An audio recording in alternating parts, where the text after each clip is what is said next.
My camera hooked up, so they can't see me, but whatever. No, Hey, that's yo, cool. stream. What's going on, y'all? It's your boy Vanish, King Kanai Sweat, whatever you may know me as. Me and the boys is starting a new little podcast called The Antenna. All right, we're gonna have a channel up for that specifically soon.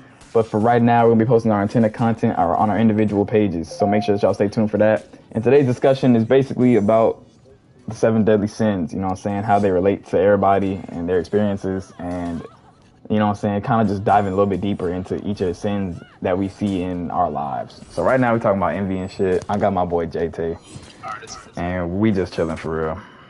All right, bro. So what was you saying, bro? Damn, I so stutter like I a was bitch. talking about today, and my name is Jay, by the way, or Jalen, not JT. Hey, but But JT hard though. Jay is harder, or Chat, JT. what's harder, JT or Jalen? Anyway, next. Online name could be JT. But JT. anyways, we were talking about envy and how it's displayed in today's society, more personally in relationships or famous people and success. And we were going over, it's pretty hard to display acts of enviness when you're pretty content with what you're doing in life. Mm, You only show true. enviness really out of a negative, what is it called, impulse, I would say. And impulse is normally Hey, a this is very split crazy. reaction that's not thought out. I feel like envy comes from a feeling of, hold on, I don't even know what the word for this really is, but it's basically that feeling that you don't have faith in yourself to get what you want. Like, you're envious because you feel like you could never accomplish something someone else has accomplished. So now you're just gonna be a hating ass nigga. That's basically the root of envy, bruh. Is a feeling of inadequacy. That's the word. A feeling of inadequacy, bruh. And That because you also feel ties into that self way, confidence. yeah, true. All that like self-esteem, self-confidence, like self-love, all that ties into your feeling about yourself and what you're capable of.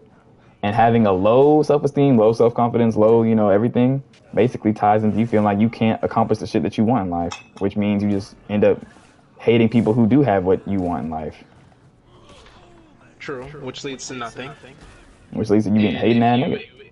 you can power yourself up with hate, which I used to do quite a bit, but I found out True. after you get what you want, you have no fuel, There and you is the burn flip out. side of envy, which is niggas get envious and they start working their ass off.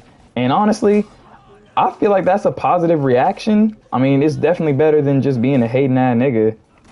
So, you know what I'm saying? I definitely feel like worse ways to deal with it. But at the same time, how long is that motivation going to be enough for you? I just Which let that honestly, happen to me, bro, on stream. in Damn. terms of money though, you could say greed is a bigger incentive for people working. Okay, so you know what? How about this? Um, what do you think the deadliest sin is? And mind you, for those of you people who don't know, because surprisingly, I mean, a lot of niggas actually don't know what the seven deadly sins are, but you got pride, gluttony, wrath, sloth, lust, envy, and greed. Those are the seven deadly sins. So out of those sins, what do you feel like is the worst? For me personally, or would you say in general? Just for you personally, like based on your own, I would definitely feelings say about it. greed is the most deadly sin. Mm.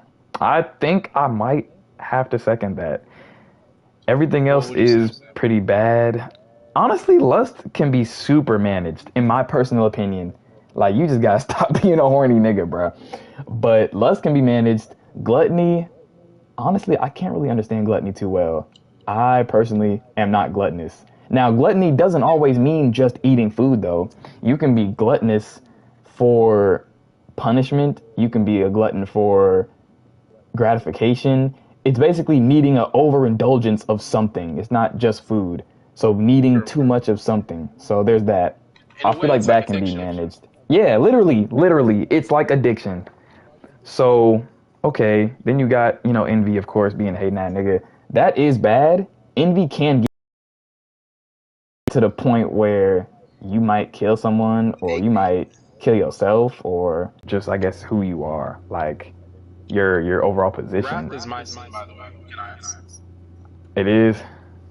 I ain't gonna lie, bro. I Yeah. never thought I was a wrathful person, and I still kind of feel like I'm not. But when I was in that relationship, I definitely had moments of like berserk anger, and luckily, I could control it enough to not hurt like her or anybody. But I definitely hurt some property. Like I definitely have property damage that had to be repaired.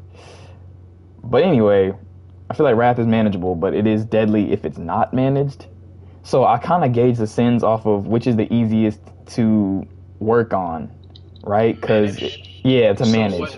what is the most deadly sin to you? But greed, I gotta say greed because you can't manage greed. Like if you are just the kind of nigga who wants everything, there really is nothing that's gonna stop you from wanting There's no that. stopping you. Like, Yeah. yeah, bro, there's just no stopping You it. have to I feel stop like yourself. literally.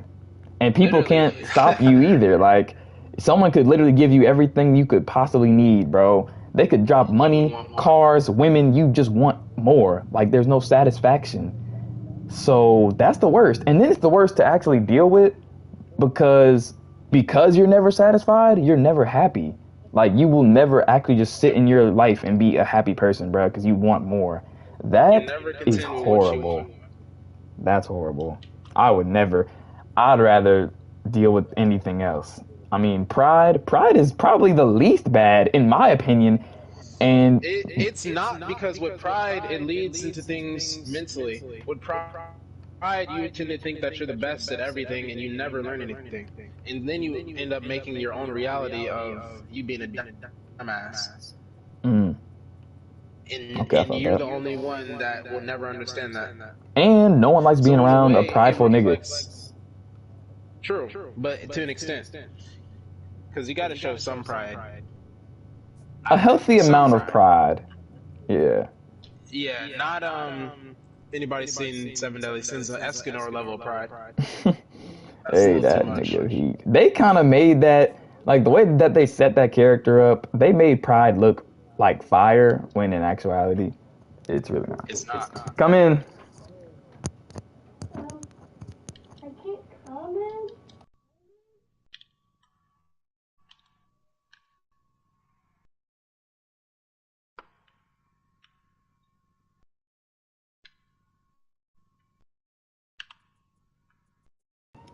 Anyway, sorry about that.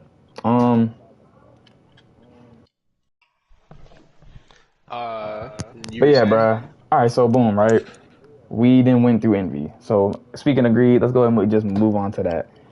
A time in your life where you had some Okay. greedy moments, man.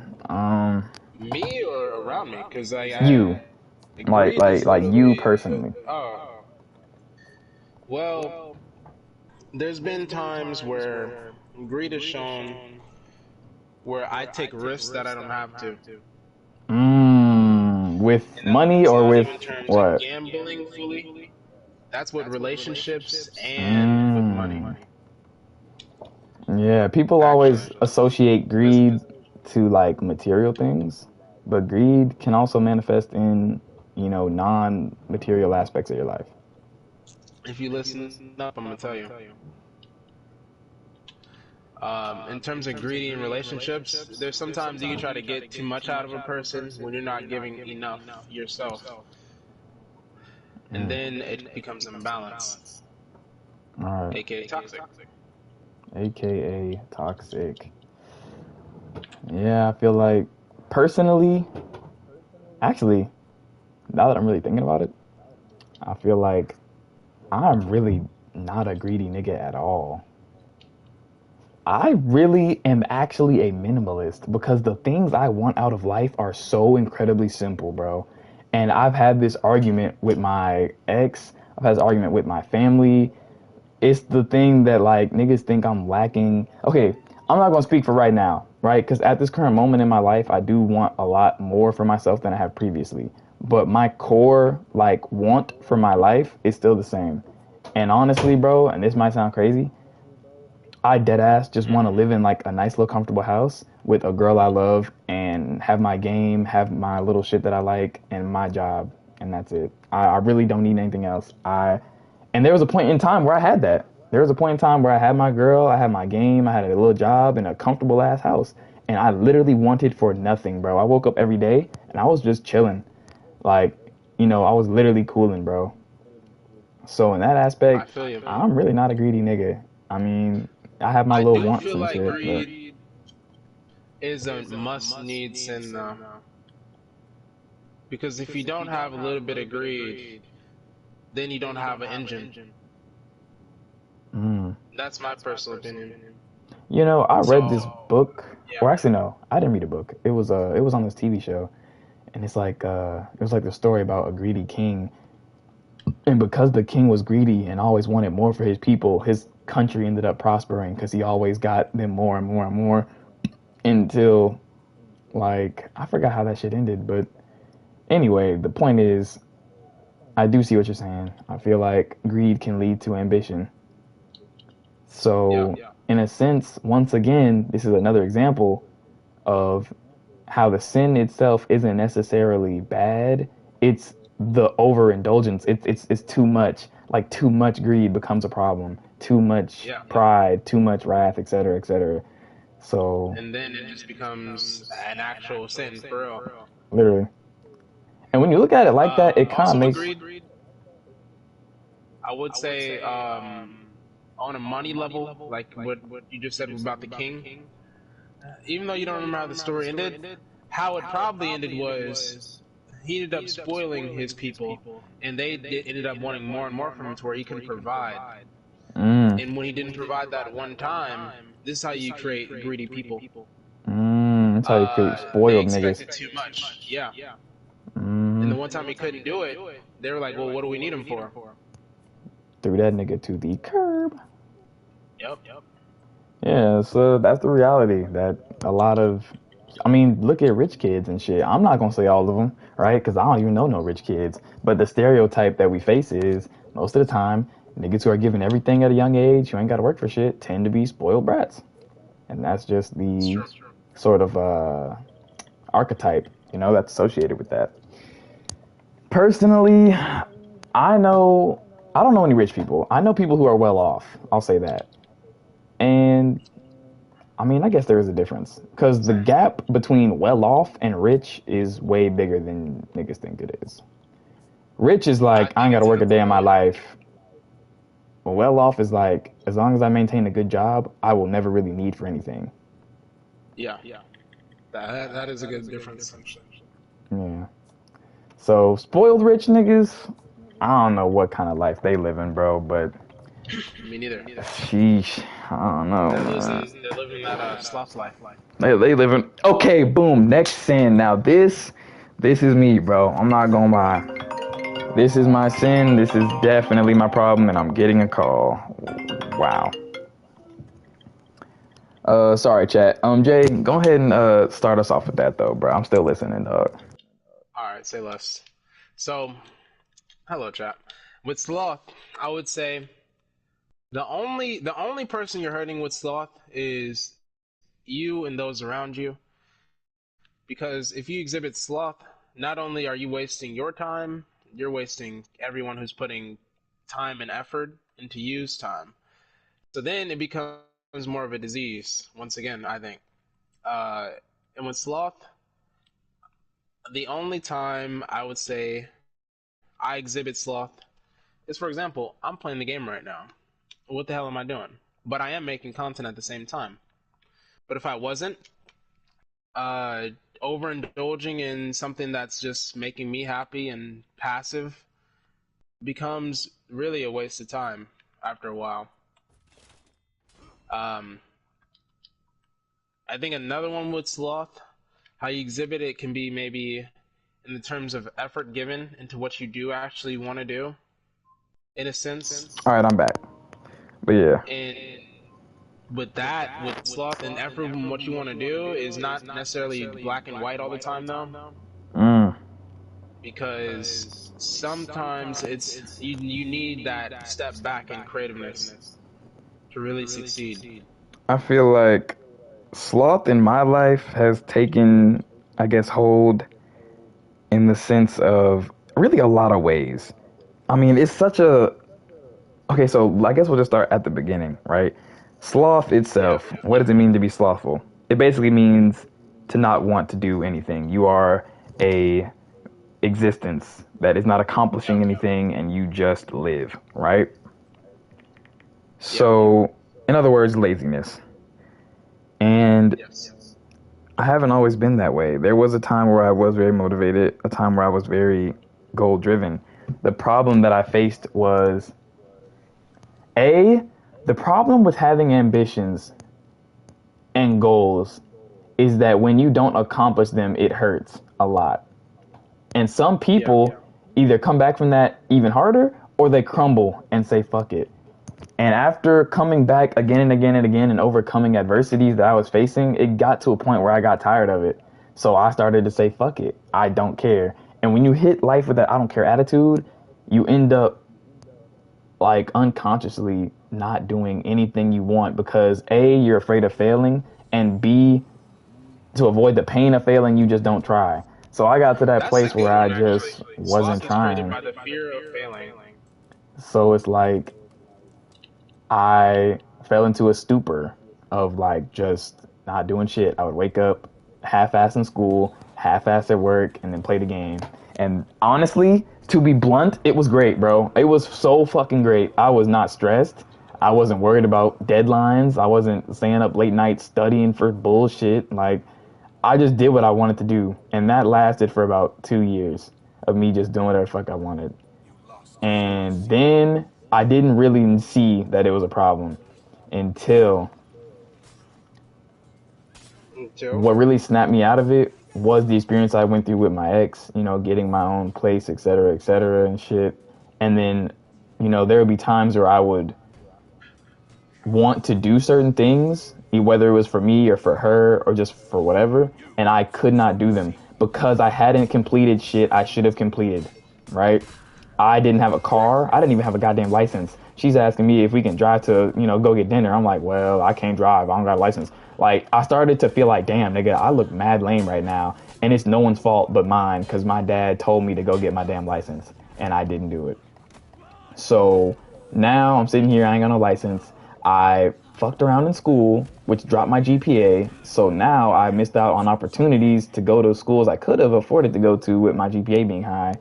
And now that I want that though, the decisions of the past are now fucking me over because I don't have the statistics to get the money to get to the places I want to get to now because I was being a lazy nigga then. So slothfulness is easy to fall into because unlike the other sins, the problems aren't immediate when it comes to slothfulness. You can be slothful for a few months and really nothing in your life could change. But then in a few years, you're going to see the results of those months of slothfulness. And then it's like way harder to recuperate, you know? Like it's a deadly sin because it's slow. It's kind of like poison, really. Poison doesn't kill you Yeah. immediately. It'll slowly wither your body down. And the problem with poison is it takes time to get rid of poison. You got to flush it out of your system completely over many, many days. You know, it's not like, you know, medicine for it. You got to just tough that shit out. So, I don't know, man. Sloth is definitely something I resonate with a lot. I feel like I'm getting out of my slothful habits now. I'm pushing myself more. I'm wanting to have those goals, you know what I'm saying? But it's easy to fall into. And a lot of people I feel like are definitely in it and probably don't even really realize that. That's a very good point. The slow poison that kills you, and Yep. it's not immediate. And there's other slow poisons too. In I feel like amongst the sins is, I mean, surprisingly lust. Yeah. And the reason, I guess we'll just go into that now. But Personally, but lust is more of a madness, a not a poison. madness. That nigga getting hit with them status effects. Yeah, I'm bro. being so serious. When it comes to lust, personally, this is not something I have struggled with, you know, at all, actually. I've only had one body, and I actually go out of my way to avoid I lustful get it. situations. You know what I'm saying? Because I Yep. don't be on Instagram, you know, looking at like all that shit. I don't be overly indulgent in porn. Like there was a time where I ain't gonna lie. But that's like the typical little kid. Yeah, you know what I'm saying? It's not really to the point where it's a sin. So I feel like I've definitely done my best to avoid lustful situations. But I do know people, very, very people close to me, I'm not gonna name, but who have struggled with that. And it is, in a sense, a problem. Now, it's not a problem I feel personally that's as detrimental as like other sins, but it's still a problem in the sense of, I guess, like the aspect it has on your life. Because the way I see it is like, if you're a lustful person and you constantly have this need for like sex and shit and physical pleasures, and you're willing to sacrifice other things, whether they're, you know, mental, emotional, physical things, whatever, to get those physical pleasures, that can become a problem because physical pleasures don't add shit to your life. Like, really, period. It's just a moment of feeling good and then the moment's over. And that moment of feeling good can lead to a lot of time wasted and a lot of bad shit happening to you. Yeah. So I definitely feel like in that regard, sacrificing things for that lust is a problem. I also feel like, I mean, I don't know. To me personally, we live in a world of lust. Like, we are in a society driven by sexual desire. I mean, you go on Instagram, you see fucking, even when it comes to like a business aspect, people sell sex, bro. Sex sells. Literally, it's like a popular saying for a reason. Sex sells, my nigga. I mean, And that's because it's a part of our society so deeply now that people are so intrigued in, and that have always just been, you know, I mean, hell, I can't even say now, bro. If you look back in history, sex has always been a major, lust has just, always been a thing. yeah, I mean, literally, bro. It's been the downfall of many a man, many a woman. I mean, hell, look at Samson, bro. I ain't no biblical nigga, so I'm not finna go into no Bible stories. But from what I understand, my nigga Samson was that boy, and he messed around with this female, right? They was trying to find a way to kill my boy. They couldn't kill him. They sent in the female, and my nigga folded, man. She cut that nigga hair off, and he was a bald nigga looking like Obama.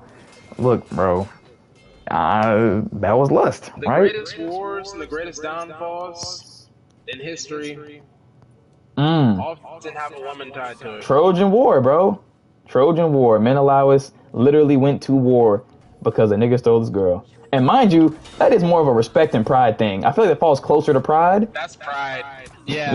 Yeah, definitely, We'll definitely get pride. We'll get that. For sure. But Pride. lust, let me tell you, because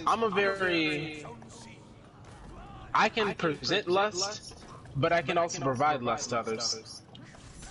That nigga said he's That the goes provider. into my personality. A crazy statement. No, because let me tell you why. I just If you let him do have that. somebody under lust control, That man said lust control. they tend to do what you want. It's almost like you're hypnotized.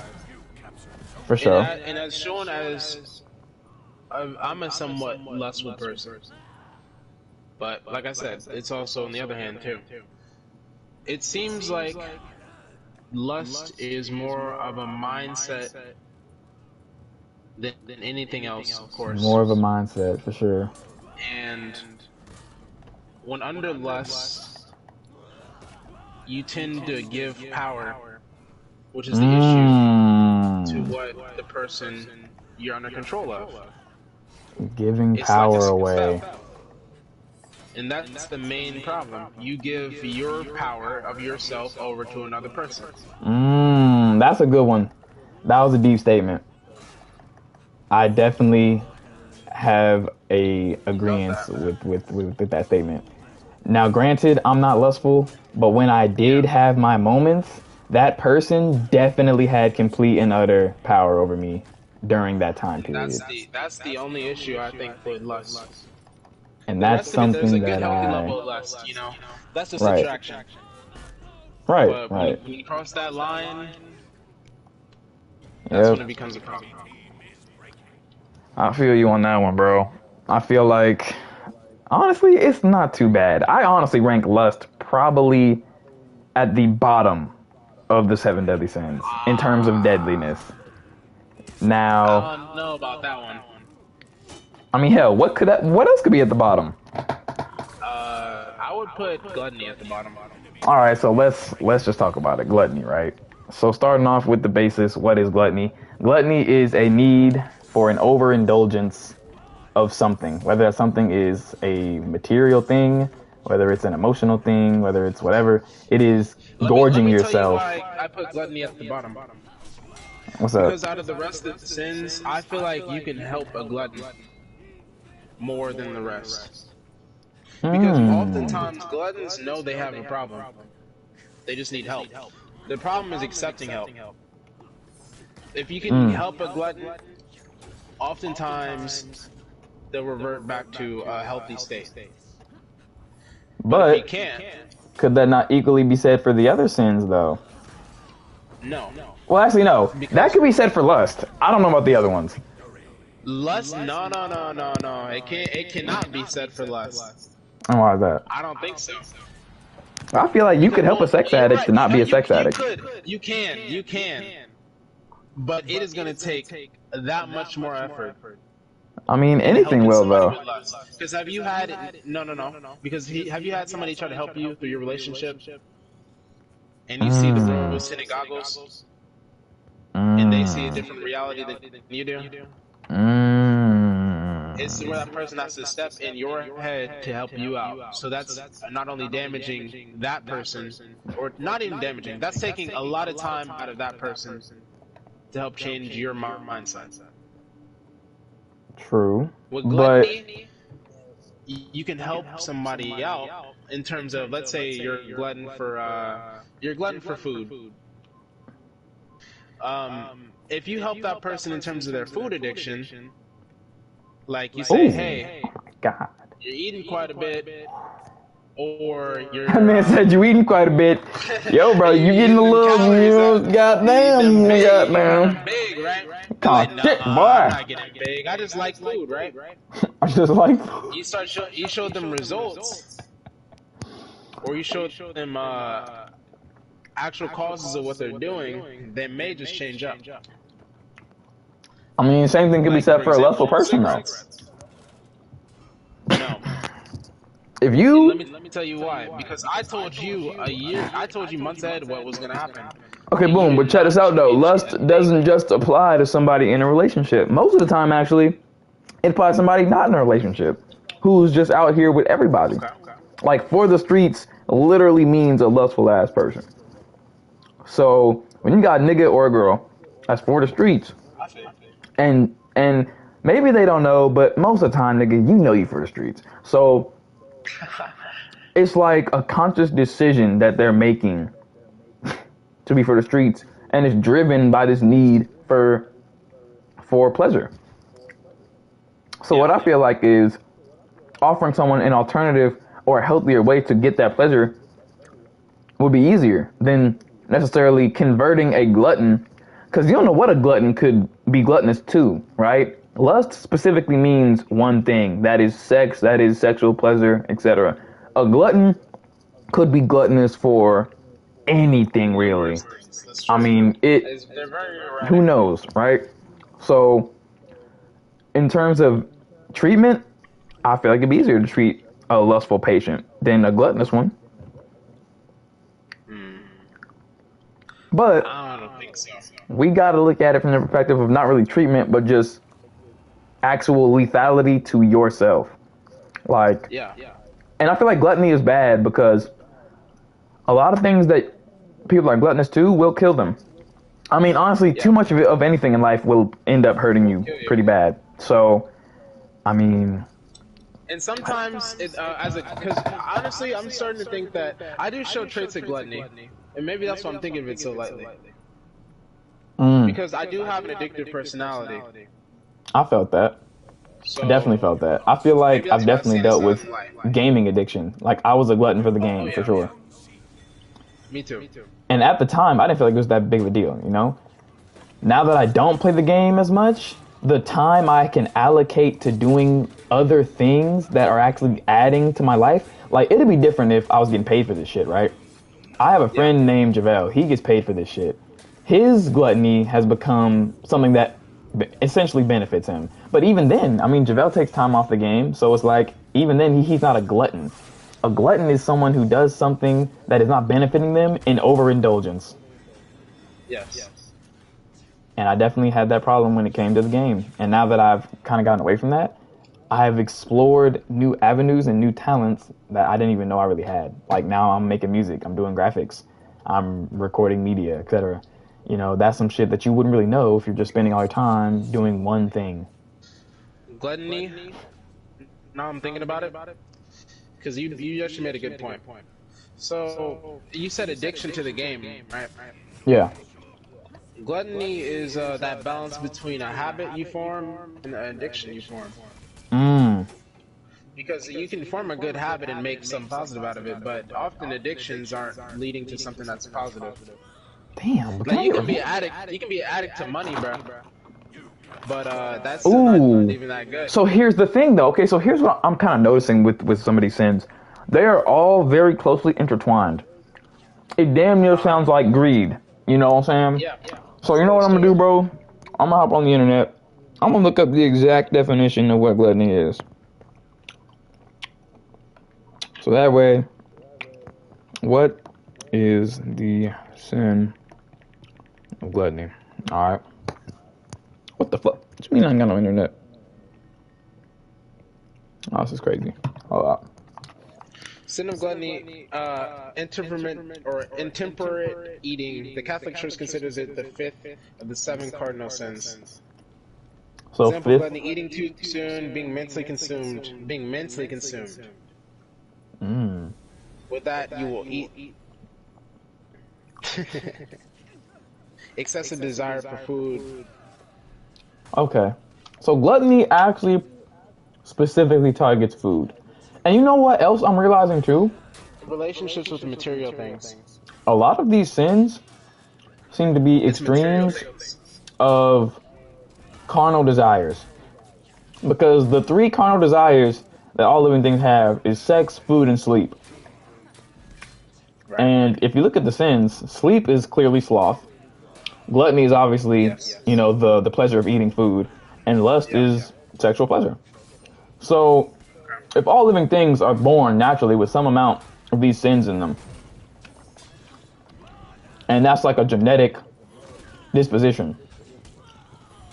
It's also upbringing.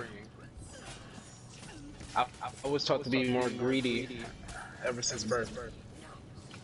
Now, is that a product of the world we're living in, or a product of the house you were living in? Oh, definitely the house. But also the world. Living on the West, everyone is always trying to get ahead of you. It's never Always trying to get helpful ahead. without reason. You learn that pretty quick. That's why we are told in the Bible that we are all sinners. Hey, my man JaVale, shout out to my man JaVale in chat. All right, y'all go fuck with him, JaVale TV, you know what I'm saying, on Twitch. But yeah, that's a great point, bruh. I mean, we are all sinners, and in the Bible it says this. And that's another reason they all teeter on the line of being, I totally agree. I feel like, I don't know, that's kind of what makes the Bible feel so weird to me. If we all just born to be some sinning ass niggas, like, and you made us to be sinning ass niggas, how are we supposed to? I don't know. I guess that's the whole point of Jesus, right? Are you saying how are you supposed to like in Like, definition? why did you expect us to just not be sinning? You know what I'm saying? Like, you built us to sin, and then told us not to, kinda. And then the reason why we're even allowed to go to heaven now is because my man Jesus came and died for our sins, the sins that you bred us to have. So it's like, is it's okay to be a sinner, but it's not try your though, best not to be. because apparently sinners go to hell. No. The whole point was I'm gonna give you this free will, hey, because you're better than me, and I hope for you to be better than me. But I think I'm gonna give you this free not will overindulging and at all. hope Right. you don't overindulge on negative Yeah. things. That's why That's you're what JaVale supposed just to said, pray and ask for forgiveness. So it is the overindulgence in the sins that makes them sins. It's too much lust, too much gluttony, too much greed, too much pride, Yeah. too much wrath, too much. So basically, what it's telling us is live life in moderation, and that is a super duper true statement. I don't even mess with my teachers for real like that, but the teacher that told me that for the first time, definitely a real one. I don't even remember your name, but you know, shout out to you. You feel me? You was a real nigga. I don't know what teacher told you that, but that's some real shit. No teacher told Definitely me real that. shit. Well, what's the next thing? What's the next thing? All right, so I think it's time to get into the really bad ones. All right, I think the next one we're gonna have to talk on is the sin of what? Pride? Man, Yeah. when it comes to pride, you know, personally, I don't think I'm prideful, but I am constantly being told that I am. And when I ask people why, they say, because A, you talk way more than you listen. B, Yep. You never admit when you're wrong. now that is not true. I will admit, actually, that's a lie. I won't. I won't. And prideful people I often won't. lie at the truth. I ain't gonna hold you. If I'm wrong and I realize I'm wrong mid-argument, I'm gonna just keep going so I can't stop. I can't stop, bro. I already made a big deal about it. But nah, I feel like on the grand scale, though, of prideful niggas, I'm low tier, for sure. Because I've seen some crazy things, and I don't even mean seeing like on TV or some shit, bro. Out of the Like, people we know, Marvin I've is seen the people most I prideful know. nigga. Jay, I said Jay, I'm sorry. JaVale, the other person talking is my boy Jay Tay. He was here the other day when I invited you, and he was like the reasonable one about that argument we were having. But yeah, bro, I feel like pride is definitely something that, in terms of deadliness now, I don't really know, bro. To be honest, I don't really know a whole lot I do. in retrospect about pride, so I can't really. So let me tell you, pride will lead, like you said, it's similar like what you said with the what'd you say was a poison? Lust? Yeah, no. A poison is No, you said lust is wait, no, my bad. What was it? It was sloth. Yeah. Okay. So with pride, when you let me say this right. You get your self-confidence, you become confident, then there's overconfidence, and then you have pride in something, right? And then there's prideful. So to be prideful is a current action. To have pride is to be, confident and be happy and enjoy some accomplishments you've done. It's something that you know you can do. So a prideful person. Hey, what's up? Yeah, I'm actually streaming right now. We're having like a podcast. Huh? Hold on, y'all. Yep. I'm gonna say this when you come back. I don't even want to talk. Oh yeah, but I feel like the sin of pride is definitely something I need to have. Well, not need to, because you don't want to have a sin, but it's not something that. Let me finish my sentence though. I'm sorry. I cut you off. My bad. Pride becomes an issue when you start acknowledging accomplishments that don't deserve it. Example, being good at one thing doesn't make you good at everything. Then you stop listening to what other people are saying, and you think you're just good at everything. And then that could even lead to, what's it called? Leading to believe yourself as a god. The road to a god complex. Yeah, there we go. Interesting. Pride can lead to a bunch of different routes, bro. God complexes. Okay, so now let's talk in terms of damages. How damaging to your life is having a god complex? Well, you can become lonely.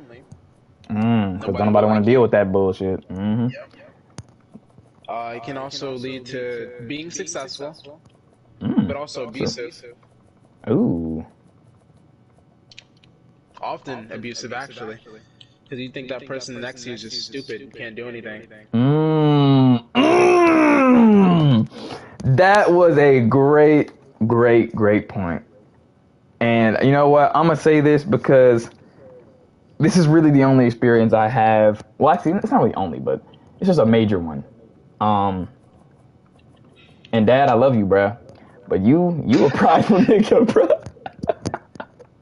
Like, bro, he never admits when he's wrong, bro. He does sometimes, but I can count on my fingers the times. Like, me and my dad argue all the time, and not in the way of like arguing like we hate each other, just typical arguments. But it's like in these arguments, bro, me and my lack of conceding, and him and his thinking that he knows literally everything on the face of the earth, the argument just kind of never ends because neither one of us is going to bend to the other person's point. And what I realize is there will come a point where I can admit when it's something I just don't know about, right? Because sometimes you just, I mean, I'm not finna claim to know everything, bro. I don't really, and I'm not gonna act like I do.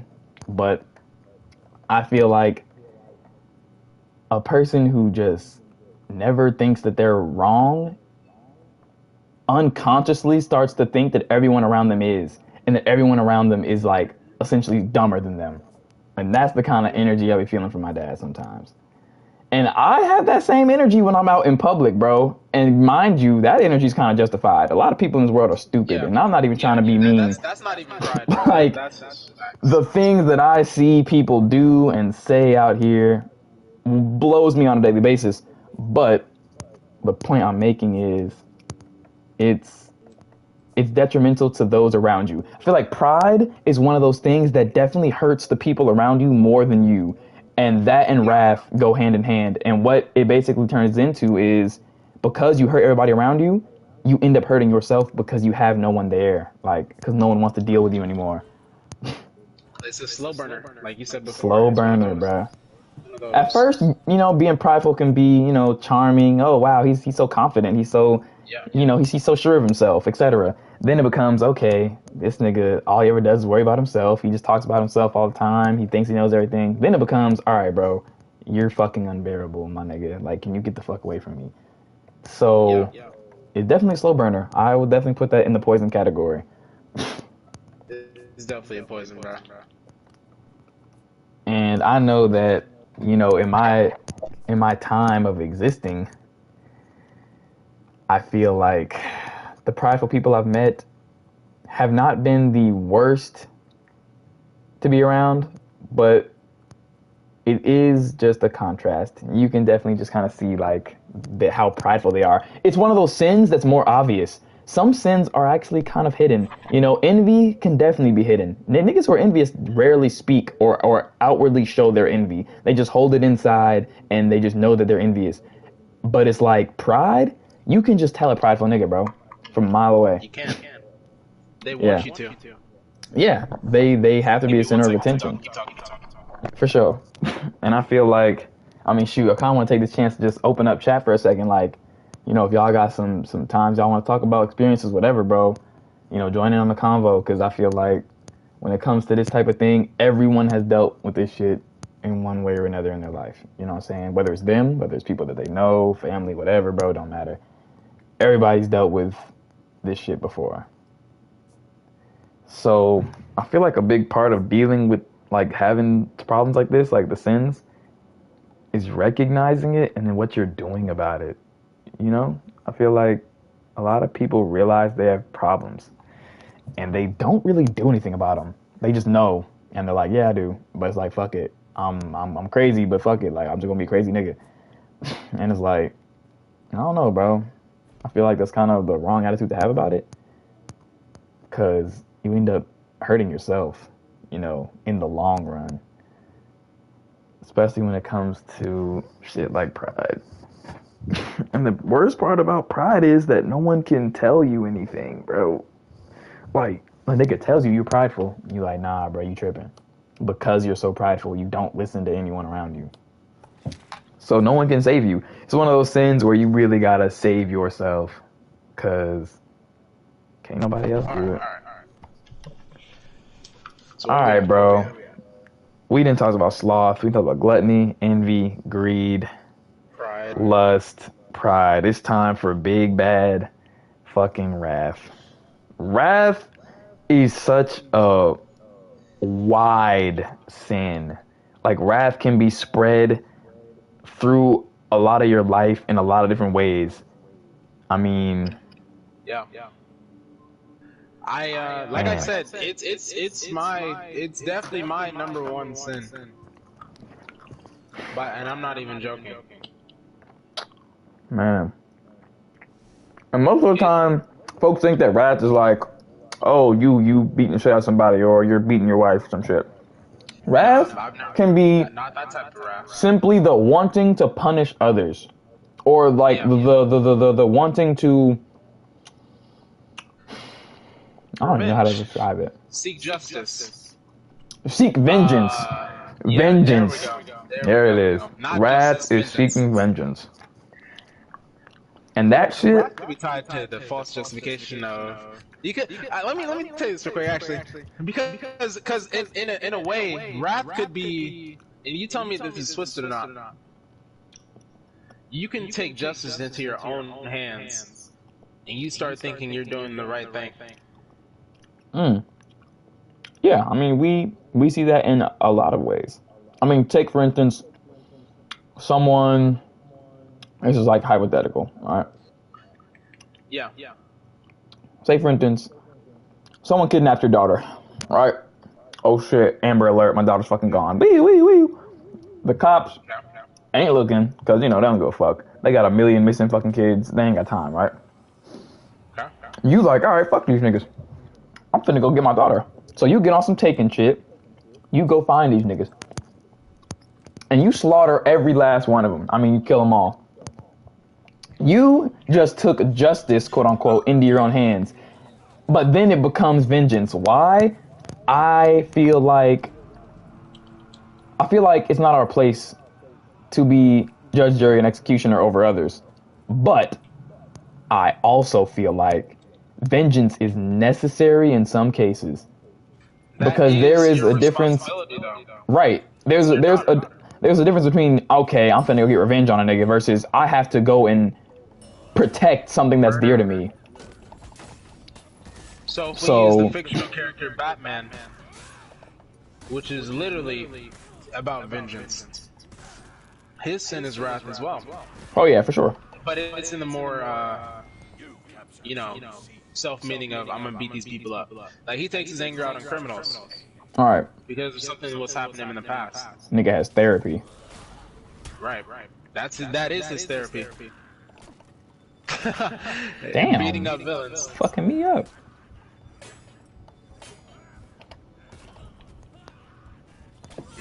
He said it's still a sin. Yeah, so either way. Now, I don't know. Wrath to me, there's different ways of looking at it. A nigga who beats the fuck out of his wife and kids is just wrong, period. You're a wrathful person and you need to be stopped. When it comes to a situation like how I just described, getting vengeance on someone for wrongdoing you, I personally feel like there's a bit more leeway. Because you weren't just out here doing shit because you felt like it. You were provoked into an action. No matter how it's flipped, even if you're using it for a greater good that you formed in your mind, it's still a sin. And you know what? That's another thing about sins. A lot of people find ways to justify the shit that they're doing. Whether it's, wrath or any other sin.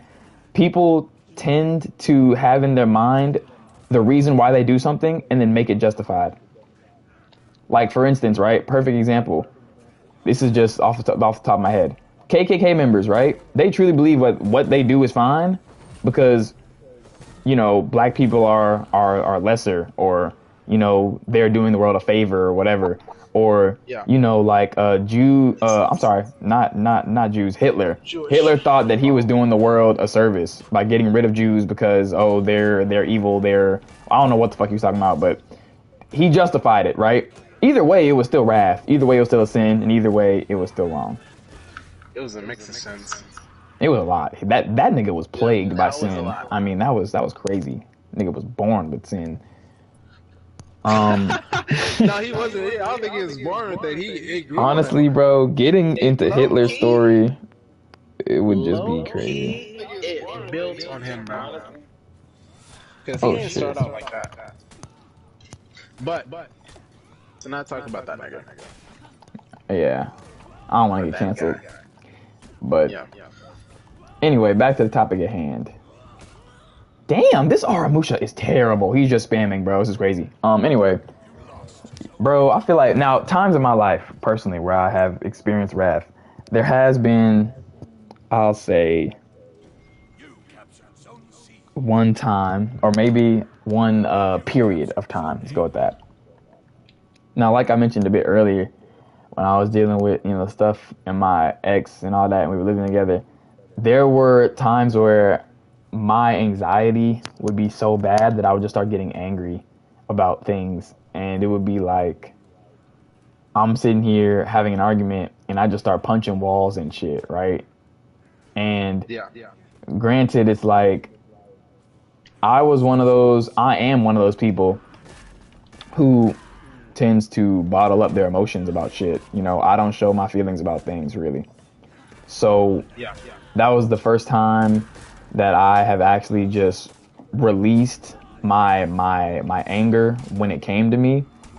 God damn, that nigga swinging the shit out that stick. All right, yeah, that was the first time that I really like released my anger openly, and the property damages were pretty crazy. Luckily, I had enough control over myself to not hurt anyone, except for myself. My hand definitely was bleeding and shit. But basically, what I learned about myself was, and what I feel like really anyone, is that when you push someone far enough, bro, they're gonna explode. Now, what I do think is, just because you explode does not mean you're a wrathful person. Everyone gets mad, and everyone does just shit when they're mad. Like, that's just called being an angry person. Doesn't mean you're wrathful. A wrathful person is someone who wants to see others, like, suffer. Like, it literally brings them joy to dominate over others. That, to me, is a wrathful person. That's someone who wants to exact their force and will upon others. And that's a problem. See, I say wrath is my main sin for a reason, because I do enjoy watching people suffer, but only if they fuck with me or my family or friends. And you know what? I feel like that ties back into justified vengeance. Now, I can't say that it's necessarily a good thing. It's not good, and it's something that I've tried to work on. But also what you're saying with wrath is also a quick temper. Like, don't fuck with me. Because like what you're saying with the property damages, it's more of a threat. It's a fear that you like to put in people. See, with me, I have done the same thing. Which low key, exactly what you just said. Except for the property damages, I have fucked up my car. Oh man. Because I've gotten angry. So, like that one time I told y'all recently, I popped a tire because I was mad at this girl. Damn. You popped your own tire? Yeah. Oh man, you really crazy, huh? I was driving fast as fuck. Oh, that boy going crazy. I didn't give a fuck. Oh yeah, he Hey bro, just imagining a nigga speeding clean through like a foot deep pothole, hearing that nigga tire go. But yeah, that's an example. Shit.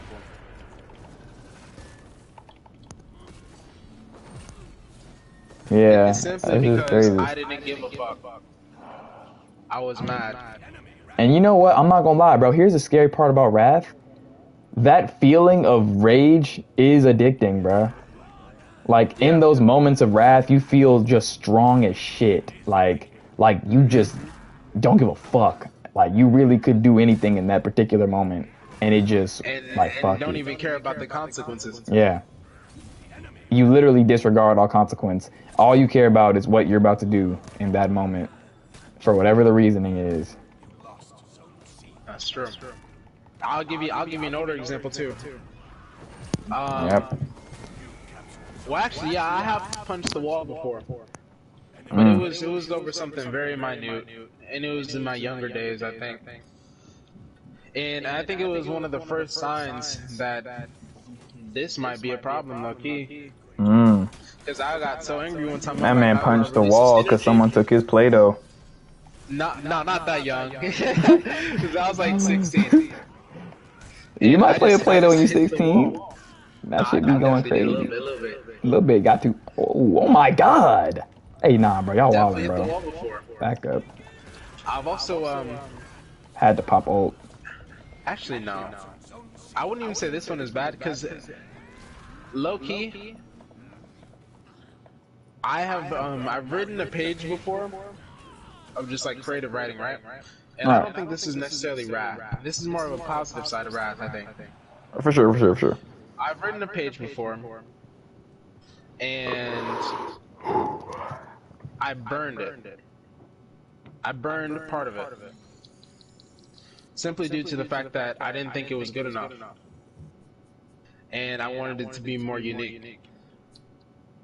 Mm. And I actually did really like it afterwards, too. So, That nigga burning papers. it was I ain't good. gonna lie. One thing I will say about myself is that it does take a lot to push me to that point, and that's why I feel like I'm not a wrathful person. But at the same time, it's not always about the actions; it's about the mentality. Yeah, it And is. in my mind, bro, I do really enjoy seeing people like get punished when it's deserving. So maybe that is wrath. You know, having mercy. A merciful nigga would look at a rapist and be like, "Well, you did do some bad shit, but I'm just gonna sentence you to prison. You know, I'm not gonna kill you or torture you or anything, but you're gonna go to jail." Me, I see a rapist, you're deaf getting tortured, nigga. I'm cutting your fingernails, I'm burning off your beef, nigga. Like you're getting malicious intent. You feel me? That is Wrath. And that's wrath. It really is. And a lot of people I feel like could agree with that. So a lot of wrathful ass niggas out here. That means you would rule with fear. I would rule with fear. Oh man, that sounds terrible. No. Often the most civilizations who are fear, like rulers who lead with fear, they, if done right, they're the most successful societies. Well, here's the But thing if about done fear. wrong, like some Kim When you Jong-un type try shit, to see, look, that's what Jamel said. Jamel said that's how he feels about pedos. Yeah. Pedos deserve torture, honestly. for sure. But I mean, that's just a perfect example. I think that they should be out of here. Yeah, for sure. And that's a kind of another thing that.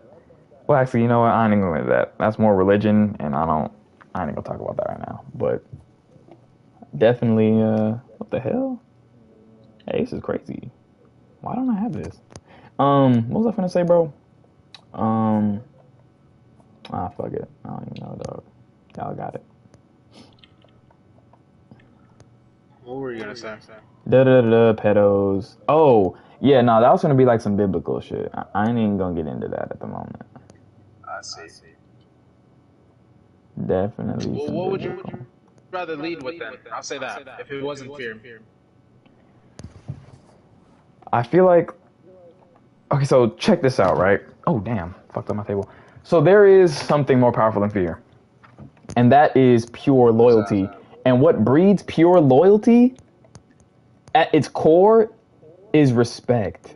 I would want a nation that respected me. And the only way that you're earning people's respect is to do good deeds for them.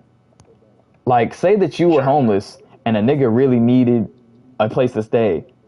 You know what I'm saying? I open up my home to you. I feed you. I give you clothes. I get you on your feet. And now you're back out in the world. You're going to remember me for the rest of your life, bro. Like, yeah, bro, that's the nigga that helped change my life. Like, that's my dog. But what That's if my they homie. took advantage of you? Now, well, we're not talking about that, though. We're talking about it in the sense of that's all they did. And they did it for you, right? So, boom. You will now remain loyal to that family and that man for the rest of your life because he essentially saved your life, right? And he did it out of the goodness of his heart. He didn't ask you for money. He didn't ask you to do no crazy shit. He did it because he wanted you to be straight. When a king, or I feel like if a king was to do that for his people, to give his people food and land and shelter and protection from some evil harm and shit, they would be loyal to him because out of love, you feel me? The love for their king that watches over them, I'ma love my king back. The thing about fear is, bro, fear only lasts so long until niggas get sick of being scared of you, bro. Every nigga who's ever ruled with fear either got his ass coup de grace or got assassinated. Wait, it's the same thing. So yeah, he got coup de grace, nigga. He got coup de grace because people are not gonna live in fear for eternity, bruh. It's human nature to rebel against things that haunt you. I mean, that's just human nature. Yeah, but if you lead with love, thin line between love and hate. I mean, here's what I've learned about love. The more you love someone, the more potential you have to hate them because it's because you loved them that they can hurt you like no one else can, bruh.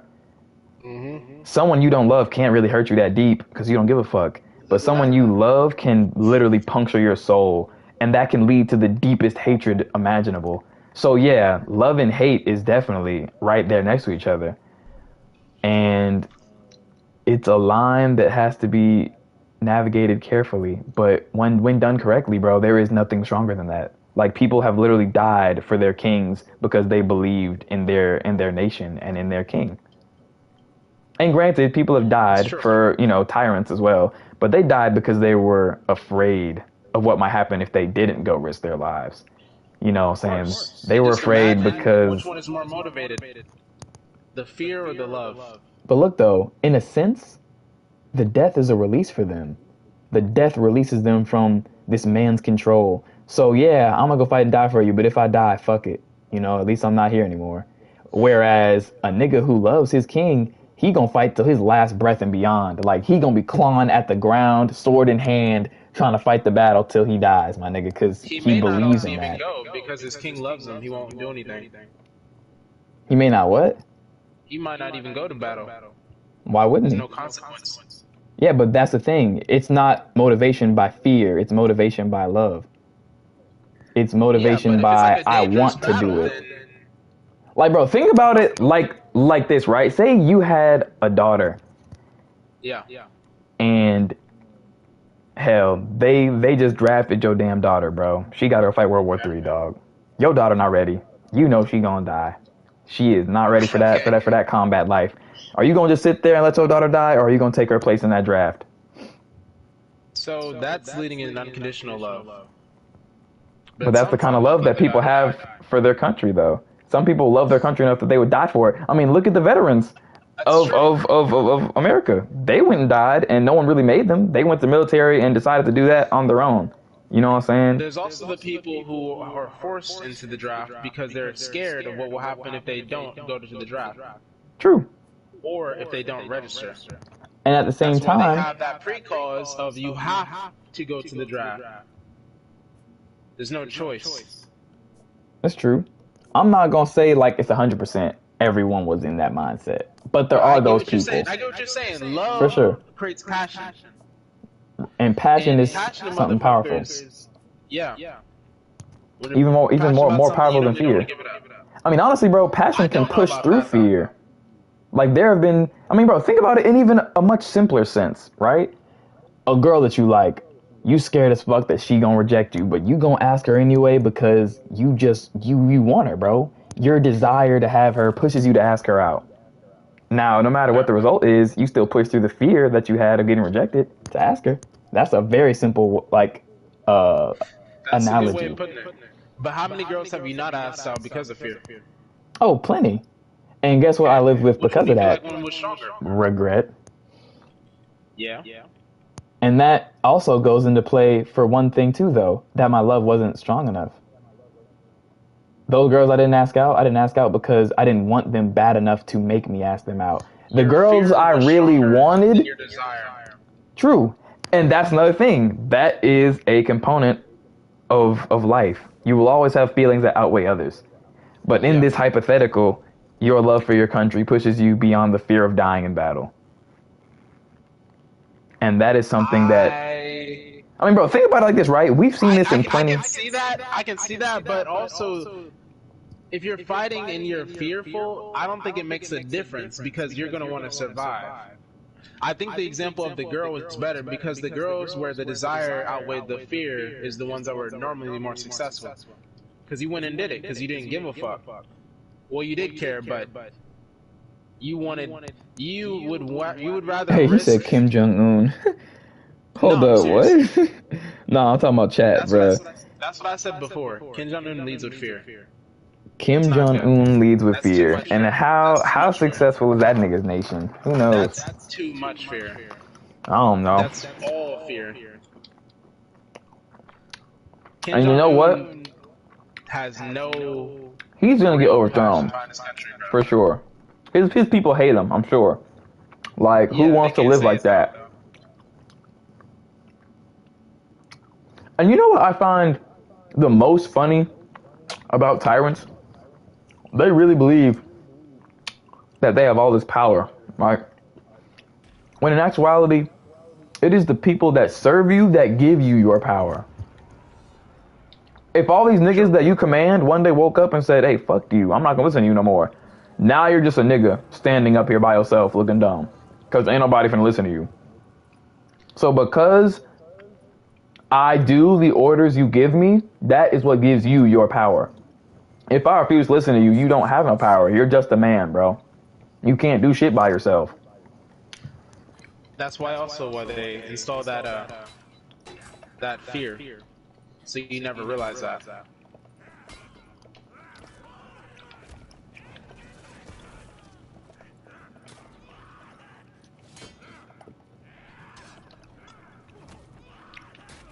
I think it's a very strong tool. Not to say that fear is weak, though. I mean, think about slavery, right? Think about how long that the black people were controlled by that fear of the things that they put them through. Some of those effects can even be seen today. True. It's a powerful motivator. But even then, you know, you still had the slaves that decided to run away. You had the slaves that, you know, fought against their masters to protect their children and families. And I mean, I'm sure they were scared, but they still did what they had to do, or at least try.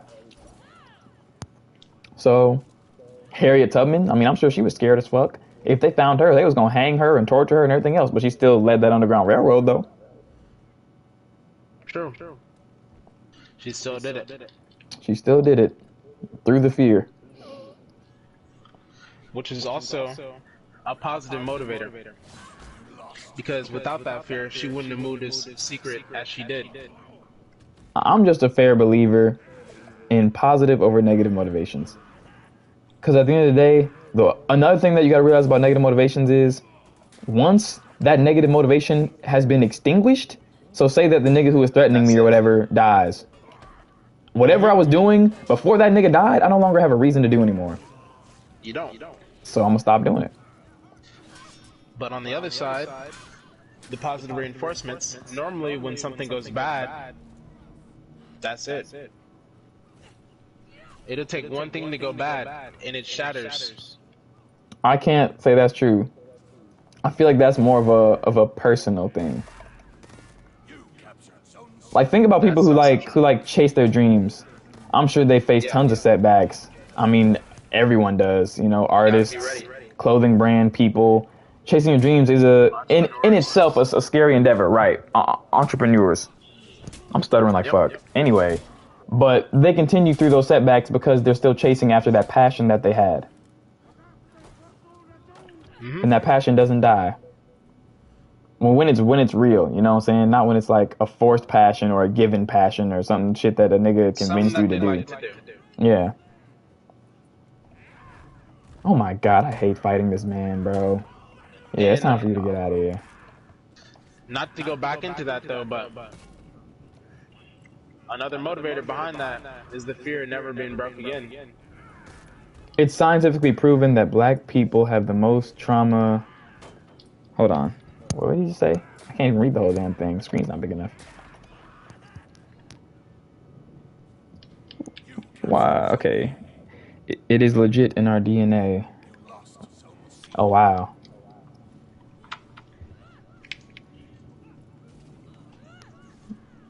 So I guess due to the trauma that black people endured, according to my man JaVale here, we've actually passed on genetic trauma.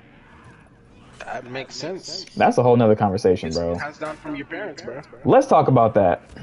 Genetic trauma. Okay, before we hop Now, mind you. Alright, yeah. Keep talking.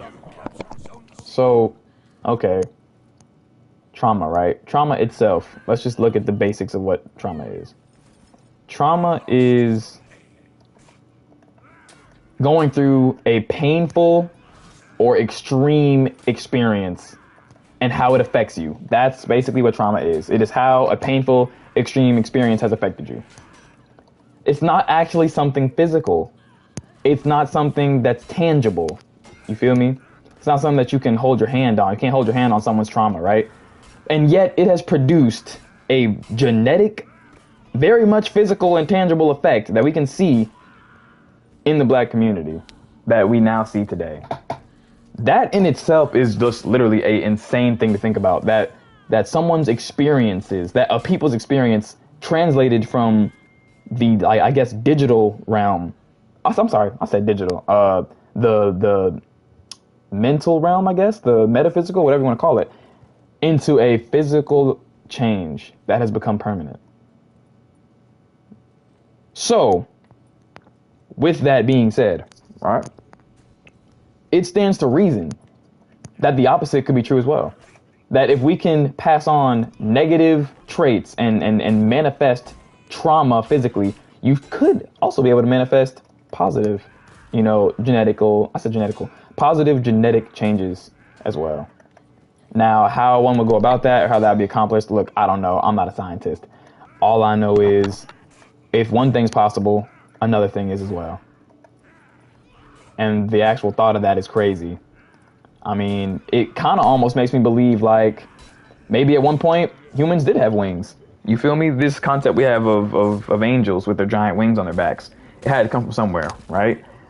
And once again, it's more of a biblical reference, but I do feel like... I mean, Bibles are written by philosophers. So check me out, right? So according to what my man Javel just said, because you weren't here, I'm going to just fill you in real quick. There is certain changes in the DNA of black people today caused by the psychological and physical trauma that was experienced by our ancestors, right? Okay. Now, mind you, when I broke down what trauma is basically a extreme, typically painful experience that someone goes through. Yep. It is the reaction that someone has to going through a painful experience. That's trauma. So, it's not something actually tangible, right? It's not a physical thing you can touch. And yet, somehow, this non-physical thing has turned into a genetic change in our entire race. How is that possible, Jay? How is something that someone else experienced hundreds of years ago manifesting itself in my DNA today? Only because I believe it's passed down through the loss in the experience of the people before you. Which is good and bad, but really, with trauma, you'll see it has patterns. And it has patterns. And it's actually funny because I work in a trauma-oriented area. Oh, for real? And you can what see, do you do? Yeah. I work with kids with like not disabilities, but I'm supposed to be trauma informed. Right. So, for example, I was with this class on Saturday, right? And we were doing some painting shit, right? We were like, I was like, describe how your personality is on this canvas. And so, with doing that, you can see a lot of the kids don't necessarily know what they are and what they want to create. So what they do is they paint something that's familiar. Oh. So some of the kids, they'll do like a little pizza or whatever, but then some of the kids will get really in depth to where they'll create like a monster. I knew that was coming. And you can take from that what you may. But what do you see yourself as? The monster on the canvas? Is that your parents? Is that insecurity? What is it? Wow. And what do they say? I don't ask them. Ah, That's too much for them sometimes. I felt that. I should ask them though. That's a good point. Because a lot of them don't know how to communicate that to you, and they'll say, Javale said that's true for some things, but this trauma is unique. "What type of trauma? He's talking about the trauma that we as a people have endured since Black our people or experience people here. in general? Black people, Black specifically. people, right? I said our people, nigga. Ain't you black? You're right. I'm seeing more indigenous, Ah, but that's my issue though, I guess. I don't yeah. know. How would that pass now? I mean, shoot, bro. I don't know, man. I feel like it's honestly a mind fuck because it shouldn't really be possible. You know what I'm saying? There is no way that someone's experience should literally imprint itself on your DNA like hundreds of years later. And the fact that that actually happened, I mean, bro, think about like what that really means for genetics. That means that our genetics can be directly affected by our minds. Okay, let me tell you. Let me tell you something that I've read and that I've heard through sort of a mentor, my boss, and something that he told me. I was like, this is crazy. So in terms of like, not it's not trauma, but it also is. It's a mental, you know, ADHD, right? Right. That's supposed to stem from African hunters and things of the sorts of that. African hunters were the ones that literally their job was to go out and handle, like go hunt, go find this, go do that. Your job is to make sure everybody survives. If you don't do that, everybody dies. So if you don't do what you need to, you have that trauma of, well, I'm gonna die, and that person in my family is gonna die. So what ADHD people or hunters do, they gather as much information as physically possible now these days, or handle as many tasks as possible at once. Mm. And they never, and now in today's society, you can't succeed like that because you have to focus, Mm. which hunters have a harder time doing because they have to focus on many things. You're out in the wild hunting. Remember, you got lions to worry about. The grass is this poisonous. Mm. You know what I mean? Yeah, for sure. For sure. It makes sense. You know, there's been a lot of speculation as to where and why disabilities have started to form so rapidly, and what that could mean for human genealogy going forward. I mean, take dyslexia, for instance. You know, there is the theory that dyslexic kids are hardwired to see a different dimension than we are. Or they see like a mirror verse of what we see.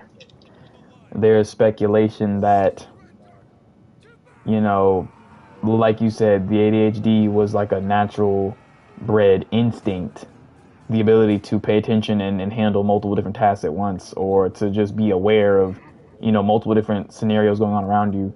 It's a bunch of speculation, and honestly, I don't really know, bro. I feel like it's true. I feel like this didn't start becoming a thing recently just by chance. You feel me? Everything has a source and a reason. And I don't mean on some, you know, God's plan shit. I mean, like, literally. Oh my God, his damage is crazy. No, I get what you mean. Dyslexia, in the terms of seeing a different outcome, right? You're hardwired into thinking that 2 plus 2 might be 5, but it's actually 4. But you do see that possibility of how could that be 5? Or why would it not be 5? Or in a more like literal terms of how they see different letters as something else. Like Gable, instead of seeing the V and the EL, it's maybe Gable or not Gable or Gale. They just ignore the V. some Oh shit my like that. god, man, I hate fighting Hidakiri.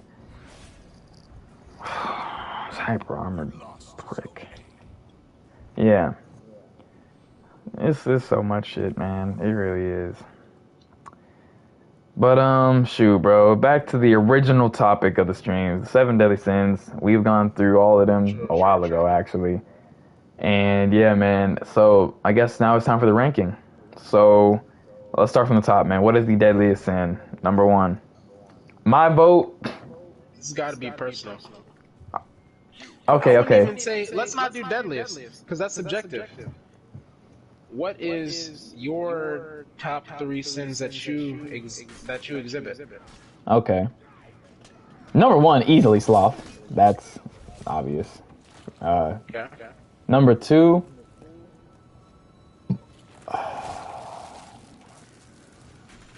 Number 2, I would have to say my number 2 probably be gluttony. Actually, hold up. Number 2 is pride. Number 2 is pride. And then lastly would be probably gluttony. And I'm debating between gluttony and wrath. I'm not saying wrath for the reason of I do not actually exhibit on like a really constant basis wrathful tendencies. And that's the reason why I feel like I definitely exhibit gluttonous tendencies. Actually, hold on. Gluttony specifically refers to food. I take that back. It's a material things. It said material things. Okay, well then, yeah. I mean, okay. You're not very materialistic from what I've heard. I'm really not. I mean, I don't need a whole lot of shit. I don't know, bro. I feel like number 1, sloth. Number 2, pride. Number 3, wrath. That's my 3. Okay. And you say your number 2 is why? Oh, my number 2, pride. Because actually, I mean, I don't know. To be honest, pride's an odd thing. It's like, I'm not very prideful, bro. I don't really go around boasting about things. I don't think I'm better than everybody else.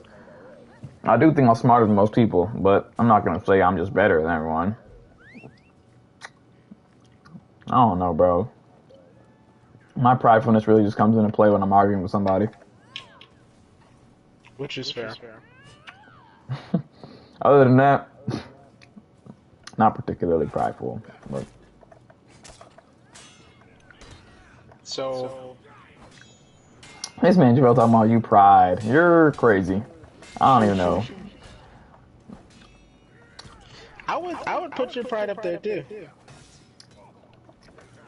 Now, when it comes to things that I know I'm good at, of course I take pride in them. But I could never see it getting to the point of where it's so detrimental to my life that it can be considered my sin. You feel me? Yeah. My number 1 is definitely sloth, for sure. Because sloth I've already dealt with, and it has affected my life a lot. So, and it actually still affects my life to this day. I mean, I still have my slothful habits, you know. I procrastinate on my album releases. I procrastinate on doing important shit. You know, it's still a problem. It really is. But I'm working through it, you know what I'm saying? And then 3, well, what was my 3 again? Wrath? Now, I'm purely saying wrath because of my thought processes. Not because of my actions, but because of how I think. I think like a wrathful person. Because I honestly, I don't have mercy for fuck niggas. You feel me? Like, fuck niggas are getting tortured, and I do enjoy seeing people suffer who deserve it. So I guess that's just a wrathful tendency, and I will definitely get vengeance on a nigga if he did some shit worth getting vengeance over. So yeah, I understand. This man talking about pride. You don't have boats to be prideful. What the hell does a boat got to do with anything? Yeah, what does that mean? You don't have... Oh, you don't have to boast to be prideful. Okay, Oh, JaVale, sure, since I'm so prideful, why don't you give me an example of my prideful activities? I actually want to hear this. I want to hear my prideful activity. The fact that you want to hear so bad is also an exhibit of pride. Is it though, or is it just mere curiosity? Yeah, pride is linked to narcissism. Do I strike you as a narcissistic person? Oh my Partially. god, I hate this bitch.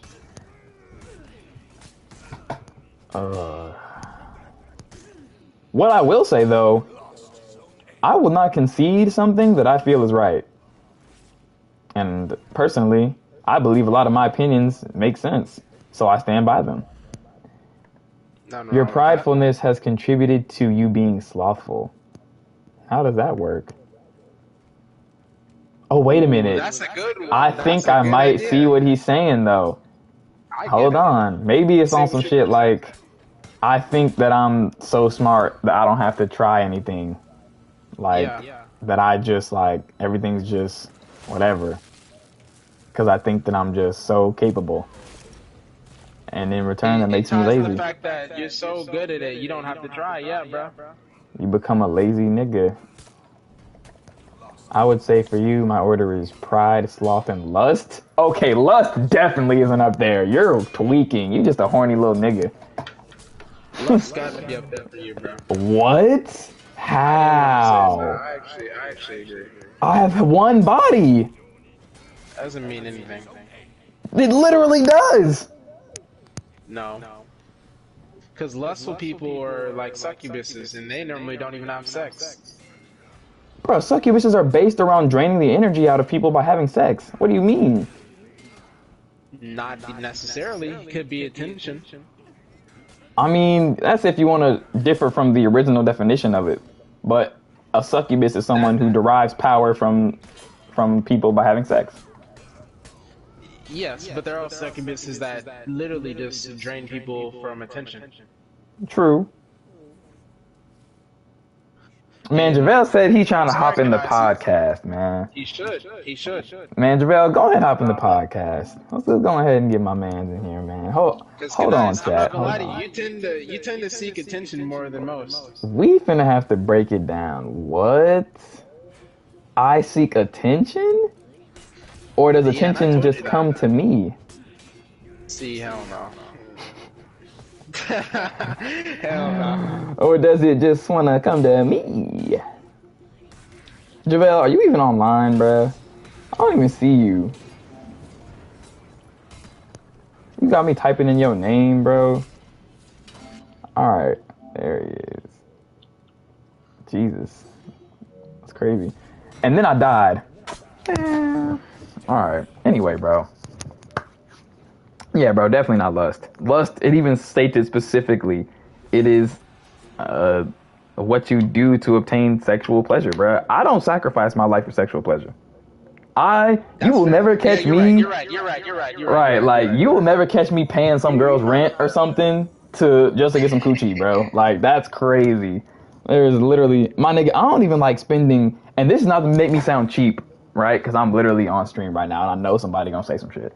I will spend money on a girl. I'm not saying I won't do that, but I'm not gonna simp for a girl that ain't paying me no mind, right? Because let's face it, bruh. Half the girls these niggas be spending all this money on don't even fuck with them at all, and they just trying to get some attention.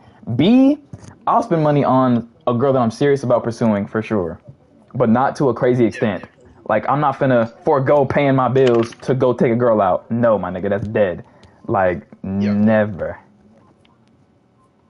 So, and there's some women who dead ass get mad about that too. Like, oh my god, you rather do that? I'm like, oh yeah, it's definitely more important Those are the than. wrong people.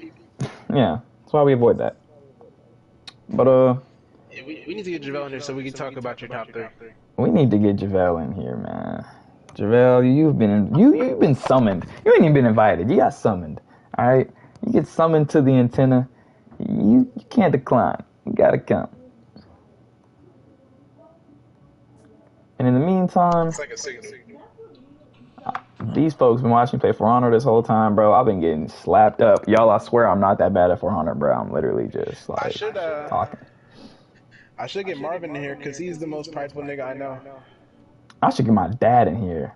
That would be a crazy That's feature. the most Hey, JaVale, welcome to the Nintendo. Hold on, I have interrupters. Yeah, mind you, I'm on stream right now. What are you saying? Can y'all hear me? I'm going to a Yeah. football game. I'm streaming right now. We're leaving here at like At 3? 4. 1. Oh, dang. Whew. All right. Okay, so hey, JaVale. How you doing? Hello. And shoot, let's hop right into it, JaVale. So let's go ahead and elaborate on your previous statements, man. On yours? Oh, okay. Well, this is easy. That's an easy wrap. So we will start off with the first thing. You said I'm prideful as my number one. Why do you feel that way? I'll just go ahead and make it really. I'm not gonna make it long and drawn out. I'm just gonna give you one example, right? Okay. Give you one, and just put them all three together for you. So I said pride, I said sloth, and then I said lust, right? Right. Okay, cool. So, and by the way, the other two are interchangeable. I feel like depending on which part of your life, the other two switch places. The That's lust true. and the sloth. Okay. So the one thing that doesn't change is the pride. Pride is your number one. So I'll use a relationship, for example. Your last relationship, you were so prideful and had your views on that relationship that no matter what anyone told you, you were right. You leaned into it, you leaned into your pride to where it was detrimental for you. So in your relationship, the order is prideful, lust, and then sloth. Because she literally, your only reward in that relationship that she would give you, that she had power with, was sex. And now what's another one I can use for you? Damn, hold on. Now it's starting to feel like a reading session. Nah, but yeah, those are some little examples, light examples. Okay. So my pride stopped me from listening to advice given to me by others, is what you're saying. Yes. Okay. And not even just advice from others, advice from loved ones, people you typically would have taken advice from before, prior to that lustful situation. Mm. Yes, definitely. And the whole succubus thing, I mean, that relationship literally flipped your life upside down. So there's definitely, you had to be prideful to stay in that. That's kind of like somebody being in an abusive relationship. But how are you proud of that, though? I don't really get that part. Like, how is that being prideful? That's actually an internal thing. You would have to figure, that's a question for yourself that you'd have to figure. But that's not pride, though. You're not proud. You're just... Why didn't you want to give it up? I didn't want to give it up because I wanted it to work. I really wanted it to work. Oh, you wanted it to What work. was you about to say? So you said you wanted it to work. So you would do anything to make it work rather than to give it up. Basically. Okay. So when you did not work, yeah, even if it wasn't working, that is literally pride. it Literally, is. like, I'm going to do everything to be able to keep this illusion, whether it is real or not. I want this. This is what I want, and I'm not. It doesn't matter what logic comes my way, how much I get fucked over. I'm gonna lock in on this because I'm right, and this is the situation that I want. It will work. It will work. It has no choice because I'm saying so. That is prideful. Yeah. Interesting. Interesting. And I get that's how I tied it into lust. That was one example. All right, I actually didn't think about it like that. But I do feel like I see... Now, the lust part, I don't know. We can look at it different ways. Lusting for one person, in my opinion, is not lustful. That one person is the exception to that rule. Like earlier, when I said it doesn't matter how you pride, the sin is still the sin. But it's not though, because lust is the sin of sacrificing everything for sexual pleasure. Did you not sacrifice your mental capability, your physical? Y'all are under the illusion that all I got from her was sex though, and that's the problem. No, I get it, but that's not exactly what lust is fully. Lust is the desire to want someone. Yup, it's a very strong sexual desire. Isn't that how y'all, like, Yeah. wasn't that a part of the relationship as well? I mean, of course, being in a relationship means you're gonna have sex, but Yeah. okay, all right. Component to the relationship, and also when you had sex with her, your mindset changed as well. You were like, you know, That's true. what's a nice way to say pussy? I think you just said it, and then you just said it anyway. Yeah, I was gonna say there isn't a nice way of saying that, but Kanais, that is true because I remember exactly what you were talking about, and then what happened months later, bro. Because you were literally in the party saying, "Listen, I don't want nothing to do with this girl like that. I don't want to do this, do that. She's gonna sleep over, and she's gonna be a friend." After you got some pussy from her, that changed, bro. I mean, and just him in general, like, prior to that, he was very opinionated and prideful in, like, how certain things should go in relationships and how he viewed things. After he got pussy, or that situation, ship, whatever, you know, that relationship, I don't know, disrespect, I know it was a relationship. Yeah. You know what I'm saying? That situation was a totally different nigga with certain different views after he got some. Before that, he was calling niggas simps for being in love and all kinds of shit. Whoa. I've never called a nigga a simp for being in love. You're crazy. There's a difference. He literally... Explain it, Kanais. Okay, the difference between, bro, people get this mixed up all the time, too. So let's just go ahead and have this conversation, right? What is a simp? A simp is someone who sacrifices not only himself, but his things that are important in his life in the pursuit of someone who is not his. That's a simp, bro. So when you're on Instagram and you over here liking photos and typing these long old comments, sending this girl all this money, and she don't even know who you are, you're a simp, bro. When you're not going to your little brother's birthday party because you'd rather go to this party and try to get with this girl, you're a simp, bro. All that stuff is simp activity because you're sacrificing things for someone who doesn't have any actual relevance or importance in your life at that moment.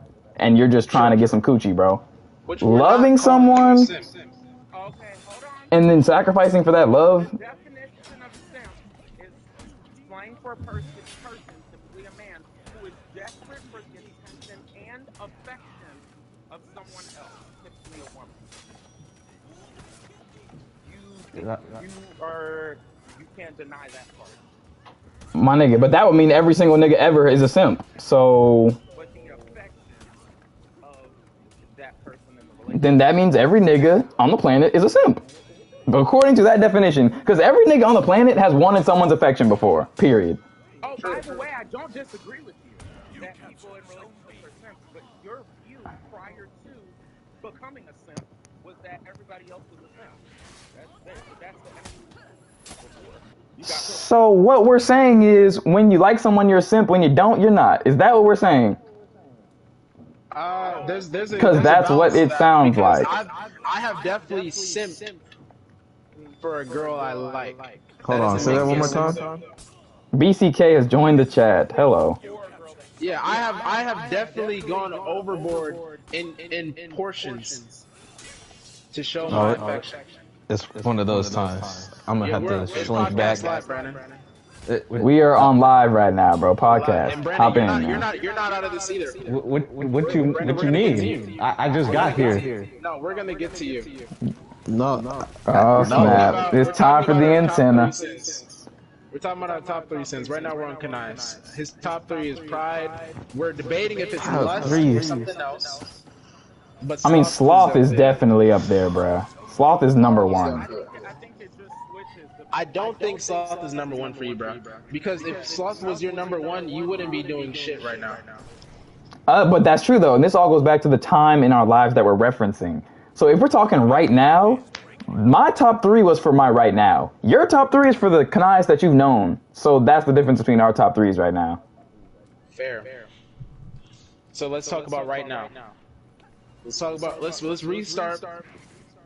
Let's talk about right now. Okay. So my right now is like how I said I was. Sloth number 1, Pride number 2, Wrath number 3. I'm gonna slink back into the turtle shell. I'll be right there. Nah, Brennan. Brennan doesn't like talking about himself. You have to talk about it, Brandon. Brennan's next. And this is what it is for Brennan. No, let's not. Okay, I'll go over myself then. All right. To give Kanais a break. We'll get back to him, don't worry. My top 3. Number 1, Wrath. Yeah. You're not an angry nigga. Brandon, It's not necessarily about being angry, though. Brandon, how many times in the past have I punished somebody for doing me wrong? Y'all wrong. Man, shit. How many There's times have definitely I been planned some time. and fiended? It's definitely been some time. That's fair. Wrath is number 1. Number 2, I would give myself either. It would have to be lust, or it would have to be. Debatable. Yeah, it is, because I'm not that lustful. Or it would be either. It's not. I don't want to say greed, because I've learned from greed. Okay, so right now we got number 1 is Wrath. Number 2 could be greed or lust, and number 3 is what? Let me do. Okay. Let me change it up. Let me change it. Number 1 is wrath. Number 2 is lust, and number 3 is greed. Okay. Or no, number 2 is gluttony. It's Number not 2 is lust. gluttony. Let me So you a change fat it. man? Jay does either No. one. No. That boy big chungus. Well, what definition are we doing on gluttony? I mean, the definition that we looked up particularly and specifically mentioned a desire to gorge on food. Literally. Okay, it's not gluttony. Well, you can It's material. indulge in anything. Overindulge in anything, realistically. Right. So if we're looking at it like that, where you can overindulge on anything, Yes. gluttony is number 2 for me.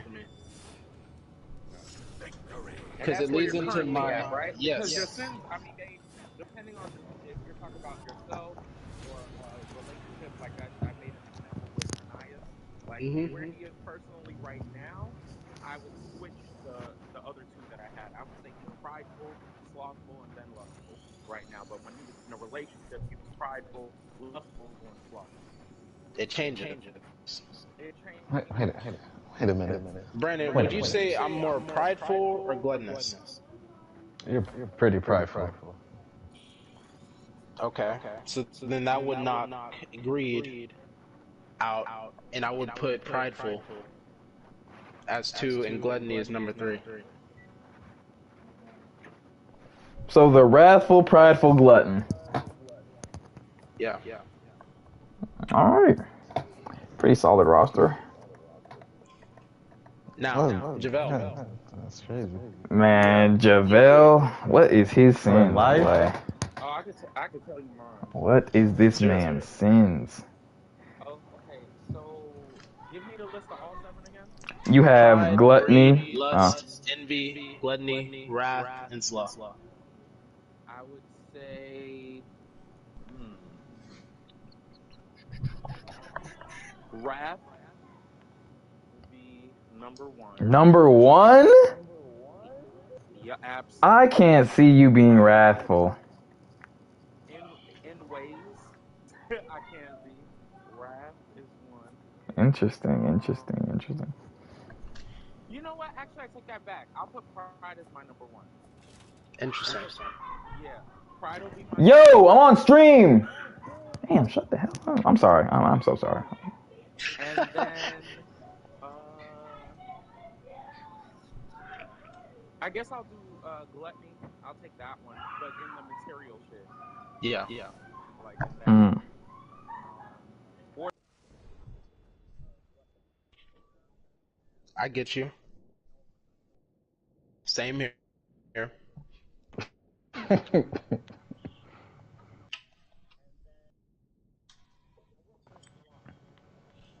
top of shit. Damn. Okay, give me the ones I haven't used again. You haven't used greed, envy, or lust. Which envy is a very Oh, you're definitely lust. I just thought about that. Boy, no, boy. You not getting out of that, boy. Put that lust on number 3. Just because I got Nah. people I fuck with. Nah. Hey, we finna have a conversation about that, bruh. Hold up, bruh. No. Hold on. Let me stop you. There's a difference. Like, I'm not actually out here doing shit. You don't have to be. Flirtatious. I am a flirtatious. Man, that's what hoes say so they don't sound like hoes. You is hoeing, nigga. So, Javel, let me give you my example of what we were talking about before I think you joined the stream. I said I almost considered myself as lust as well because I display lustful tendencies, but to other people as well. Right. Because I enjoy the attention. So, but that can also lead into pride, which you'd have to know the balance of. Right. I think that it's more for pride when I'm being flirtatious. Maybe. I think that Being Are you flirtatious. more like look at me, or are you more you should be with me? I'm more like, oh, you're trying to give me attention? Ooh, I'll give it back, but I'm not doing nothing with it. That's pride. So basically, you playing games. That's pride. I'm not playing. You playing games, nigga. Let's talk about it, man. Hold on. Let's just have a little microtransaction. All right. Okay, go ahead. What? Okay, hold on. Let me just word what I'm even trying to say. Do y'all feel like talking to a bunch of people at the same time is okay or not? That's basically what I'm asking. I think it is if they all know. It's okay if it's not if they know it's not serious. In my scenario, I don't believe in hiding anything. So anybody that That's I'm fair. talking to, they know that I'm talking to other people. All right, bet. And I have total respect for that. What do y'all think about the flip side, though? What do you mean? The flip side is I'm talking to a bunch of people, and it is with serious, like they have serious intentions, but they don't know that you're talking to other people at all, and you just basically are just playing them along, like, and you go under the guise of, well, we're not together, so you shouldn't be mad, type shit. It depends on That's fucked up. the conversations that y'all have had.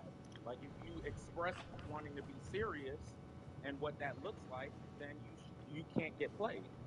I mean, or at least feel bad if you do get played. You know what I'm saying? Like, Right. put it out there. But if I'm out here talking to multiple people and you don't ask, or you know what I'm saying? I don't know. I can't defend that kind of person because I'm not that. Like I literally, everybody knows.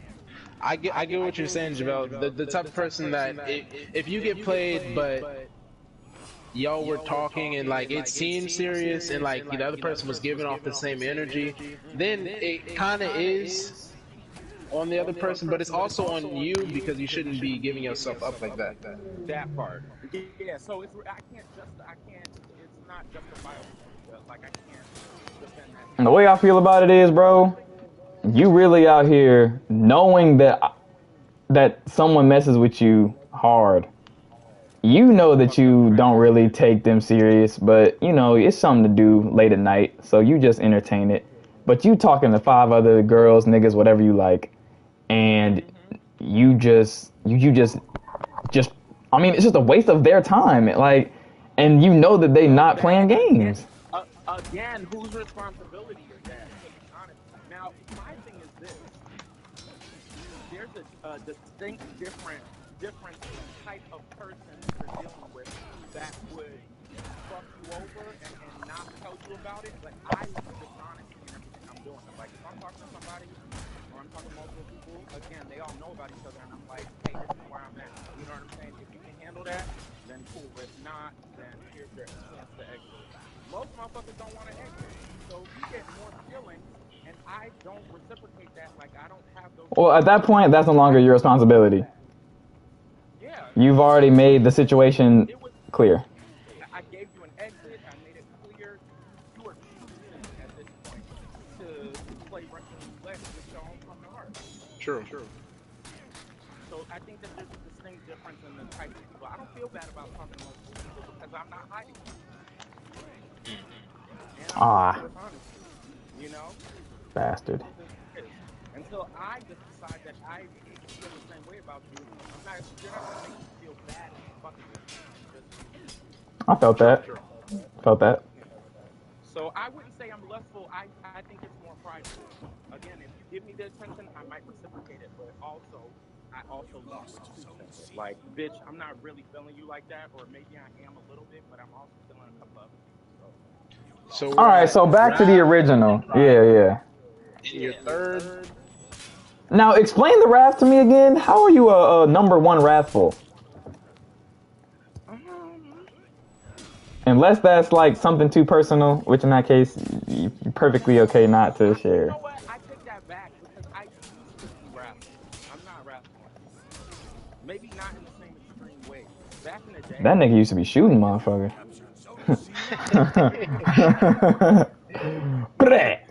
no, I'm wrathful to the point where I'm like, yo, send me your fucking address. Like, I don't need too much I time. see. Send me your address. Like, I'm originally from the Bronx. I'm from New York. You know what I'm saying? You just get to it.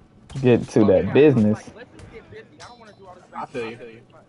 So I used to be wrathful, and you know, y'all already know I'm gay or whatever.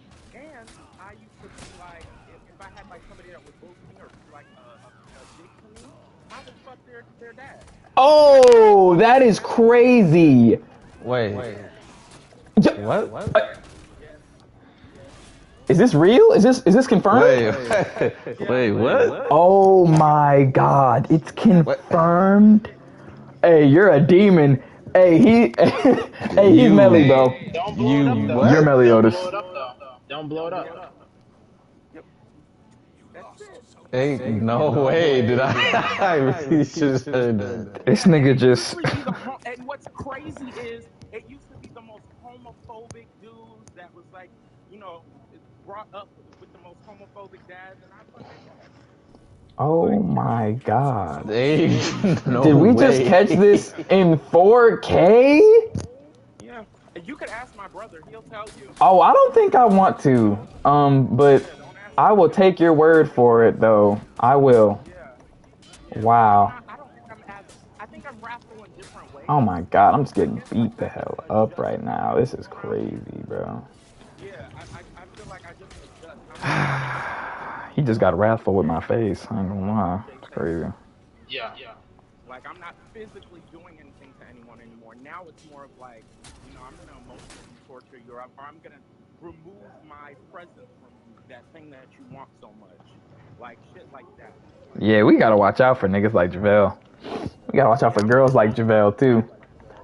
I'm an emotional wrath person. Like, I will take all of the privileges of having me around from you when you fuck me over or piss me off. See, I understand everything you just said, bro.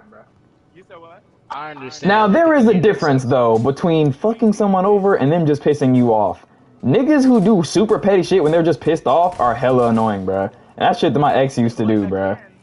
It takes a lot. Remember, we have to stay with the core. The core is still the same sin, okay? Whether you justify it or not. Whether It's yeah. Yeah. So I'm still being wrathful in a way. So I'd say that's my number 2. And then gluttony is the one for like having shit, right? I see gluttonous people as more of an addiction, Okay. to be honest. Yeah. Addictive personalities.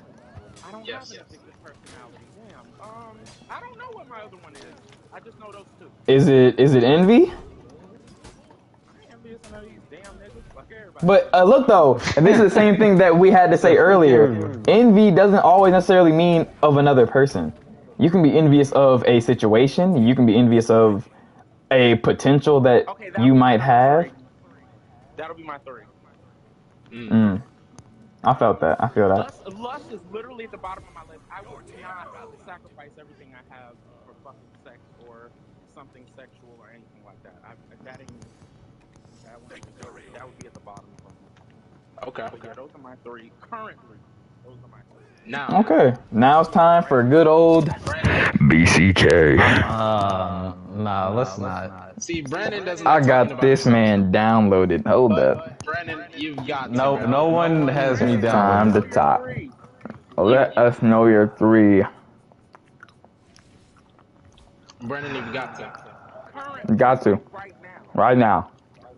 Sloth, Yep. Okay. pride, Okay. Yep. and envy. Let's talk about it. Now, Yep. Now, why would you put that in the order though? Why would you say sloth is number one, and why is envy at 3? well, maybe envy's at 1, low key, but sloth, I'm a lazy fuck. There's so much potential that I could have done, but I just said fuck it. I kind of don't want to do that, or I'll just put it off for later. Or Oh there's my somebody God. better that can do it way better than me. Why am I even trying? Damn. Not your Kania's spirit animal. He was me like a year ago, bruh. No cap. Or like a year and a half ago.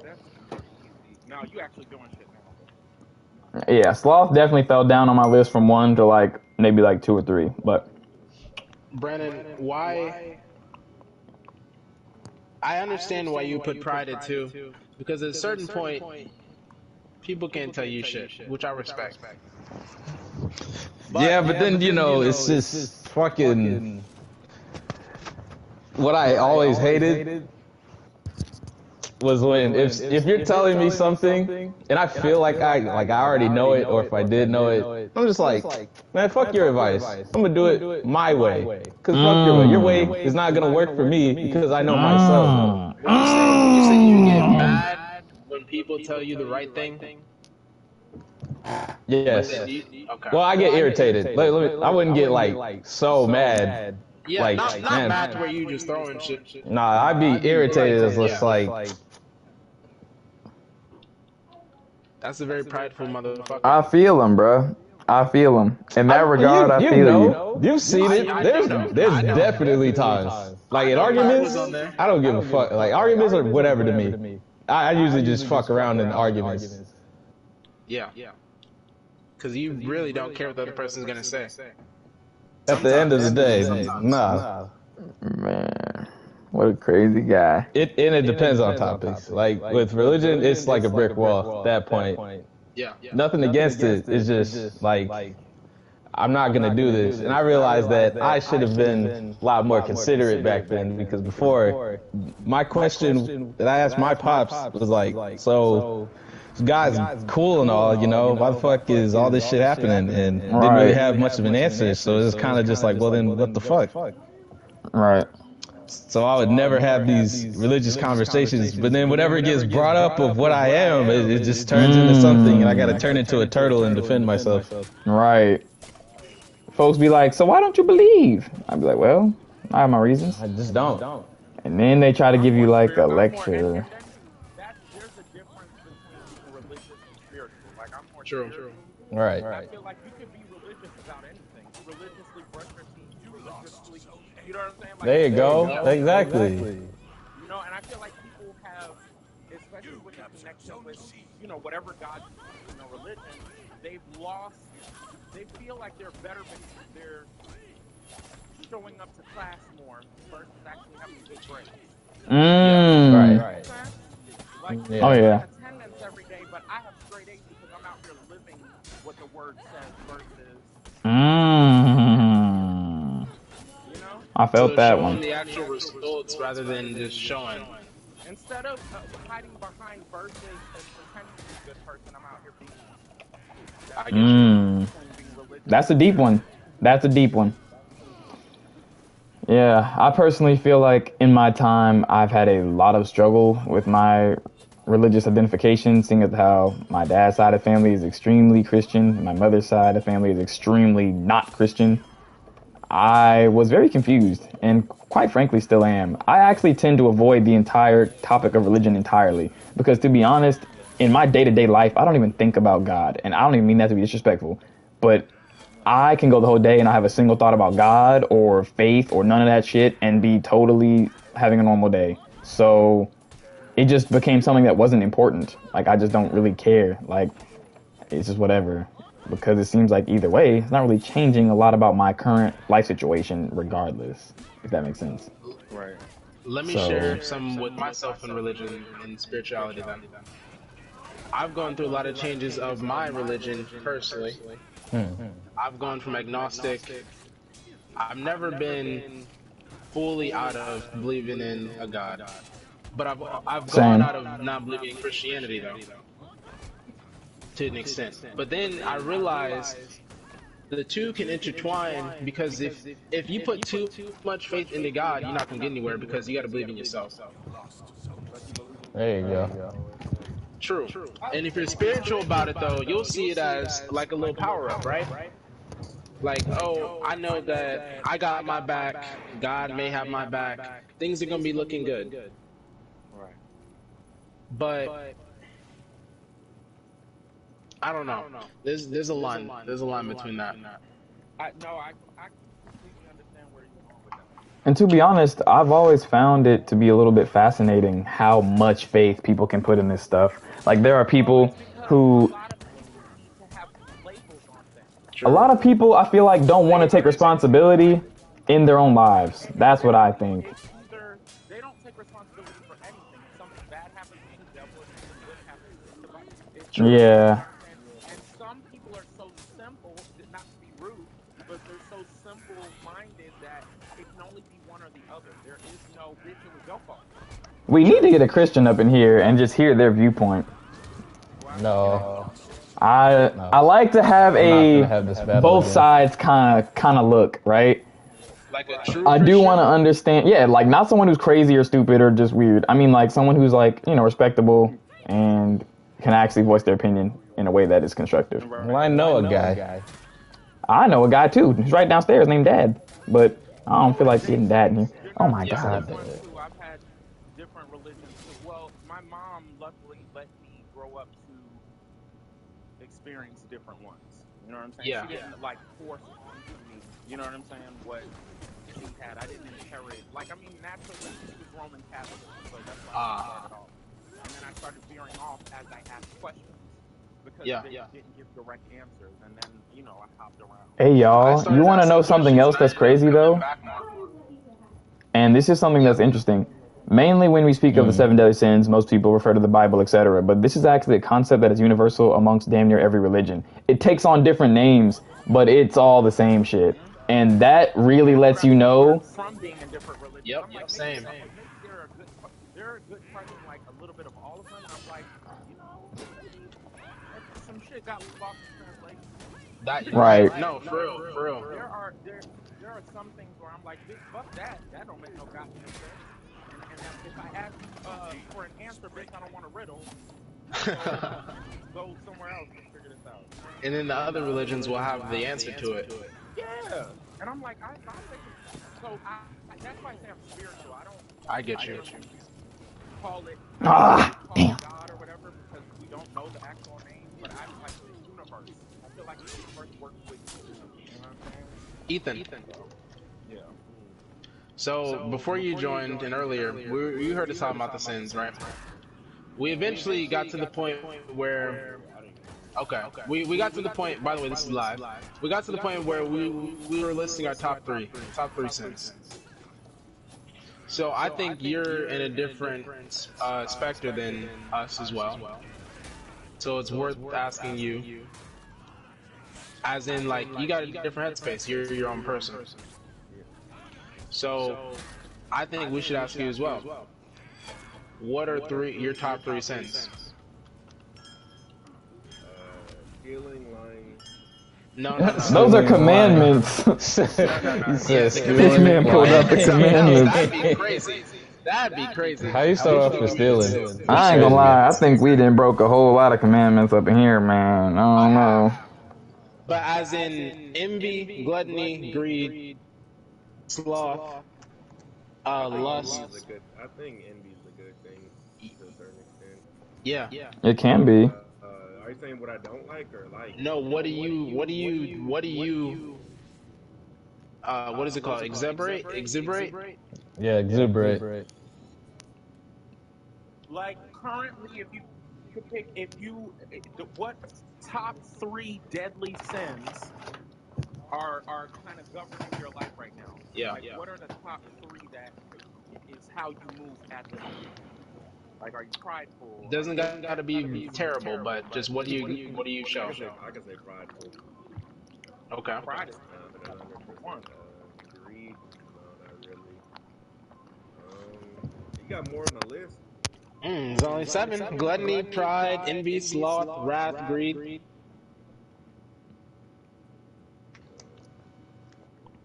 I couldn't tell you, to be honest. I could tell you. I can tell you your sins. Ethan, honestly, from what I know you, I haven't known you that long. I don't know you in person. I know. From what I've gotten from you, pride, envy as in you tend to be more materialistic than some. I mean, but is that really envious though, or is that more of a greed thing? He's not greedy as in the point where, because Ethan gets what he wants and then he's happy about it. That sounds like greed. I'm not going out of my way to. Right. I get it. It's not like I have an addiction. Yeah, So that's that's greedy, greedy, motherfuckers. Take that out. He's not a glutton either. And I don't see you get that. Wrath, look, he might be your third one, bro. Wrath is probably your third. Just got dunked on by. Well, I can't say that. I'm actually curious. Wrath is more of a punishment. For what? Somebody who's done something wrong. He's definitely wrathful, bro. Yeah. He's wrathful, bro. The way that he plays fighting games, he's a wrathful nigga. The way he talks and the way he says he's gonna do to a motherfucker if they do something wrong to him. 100%. Which ain't nothing wrong with that. I mean, yeah, I guess. We all kind of have that trait, so we can say that, but to someone else might be something very wrong with that.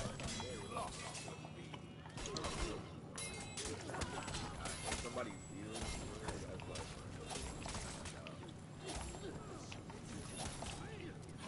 like. Damn, easy ball chaser. God damn. You in the league, huh? Yeah. Hey, yo, Ethan, you trying to get on Tekken? I'm hopping on.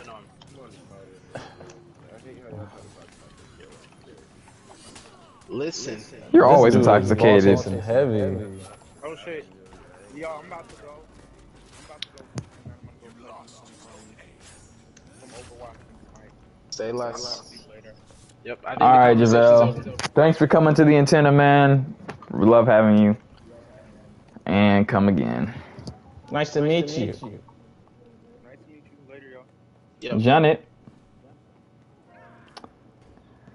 All right, man. Well, shoot. This basically concludes the topic, man. I think we're going to go ahead and wrap the stream up. Chat, don't forget to, follow the antenna. The YouTube page will be created soon. We got JT, BCK, Ethan. We got Javel for Life on Twitch. Kink and Ice Gaming, you already know me. We got Vanish the Misfit album has dropped. Vanishing Thoughts will be here tomorrow on Monday. For those of you who watch this later, go ahead and check that out. We are on all platforms: Spotify, Apple Music, YouTube. And yeah, thanks all for watching. And y'all have a good time. All right.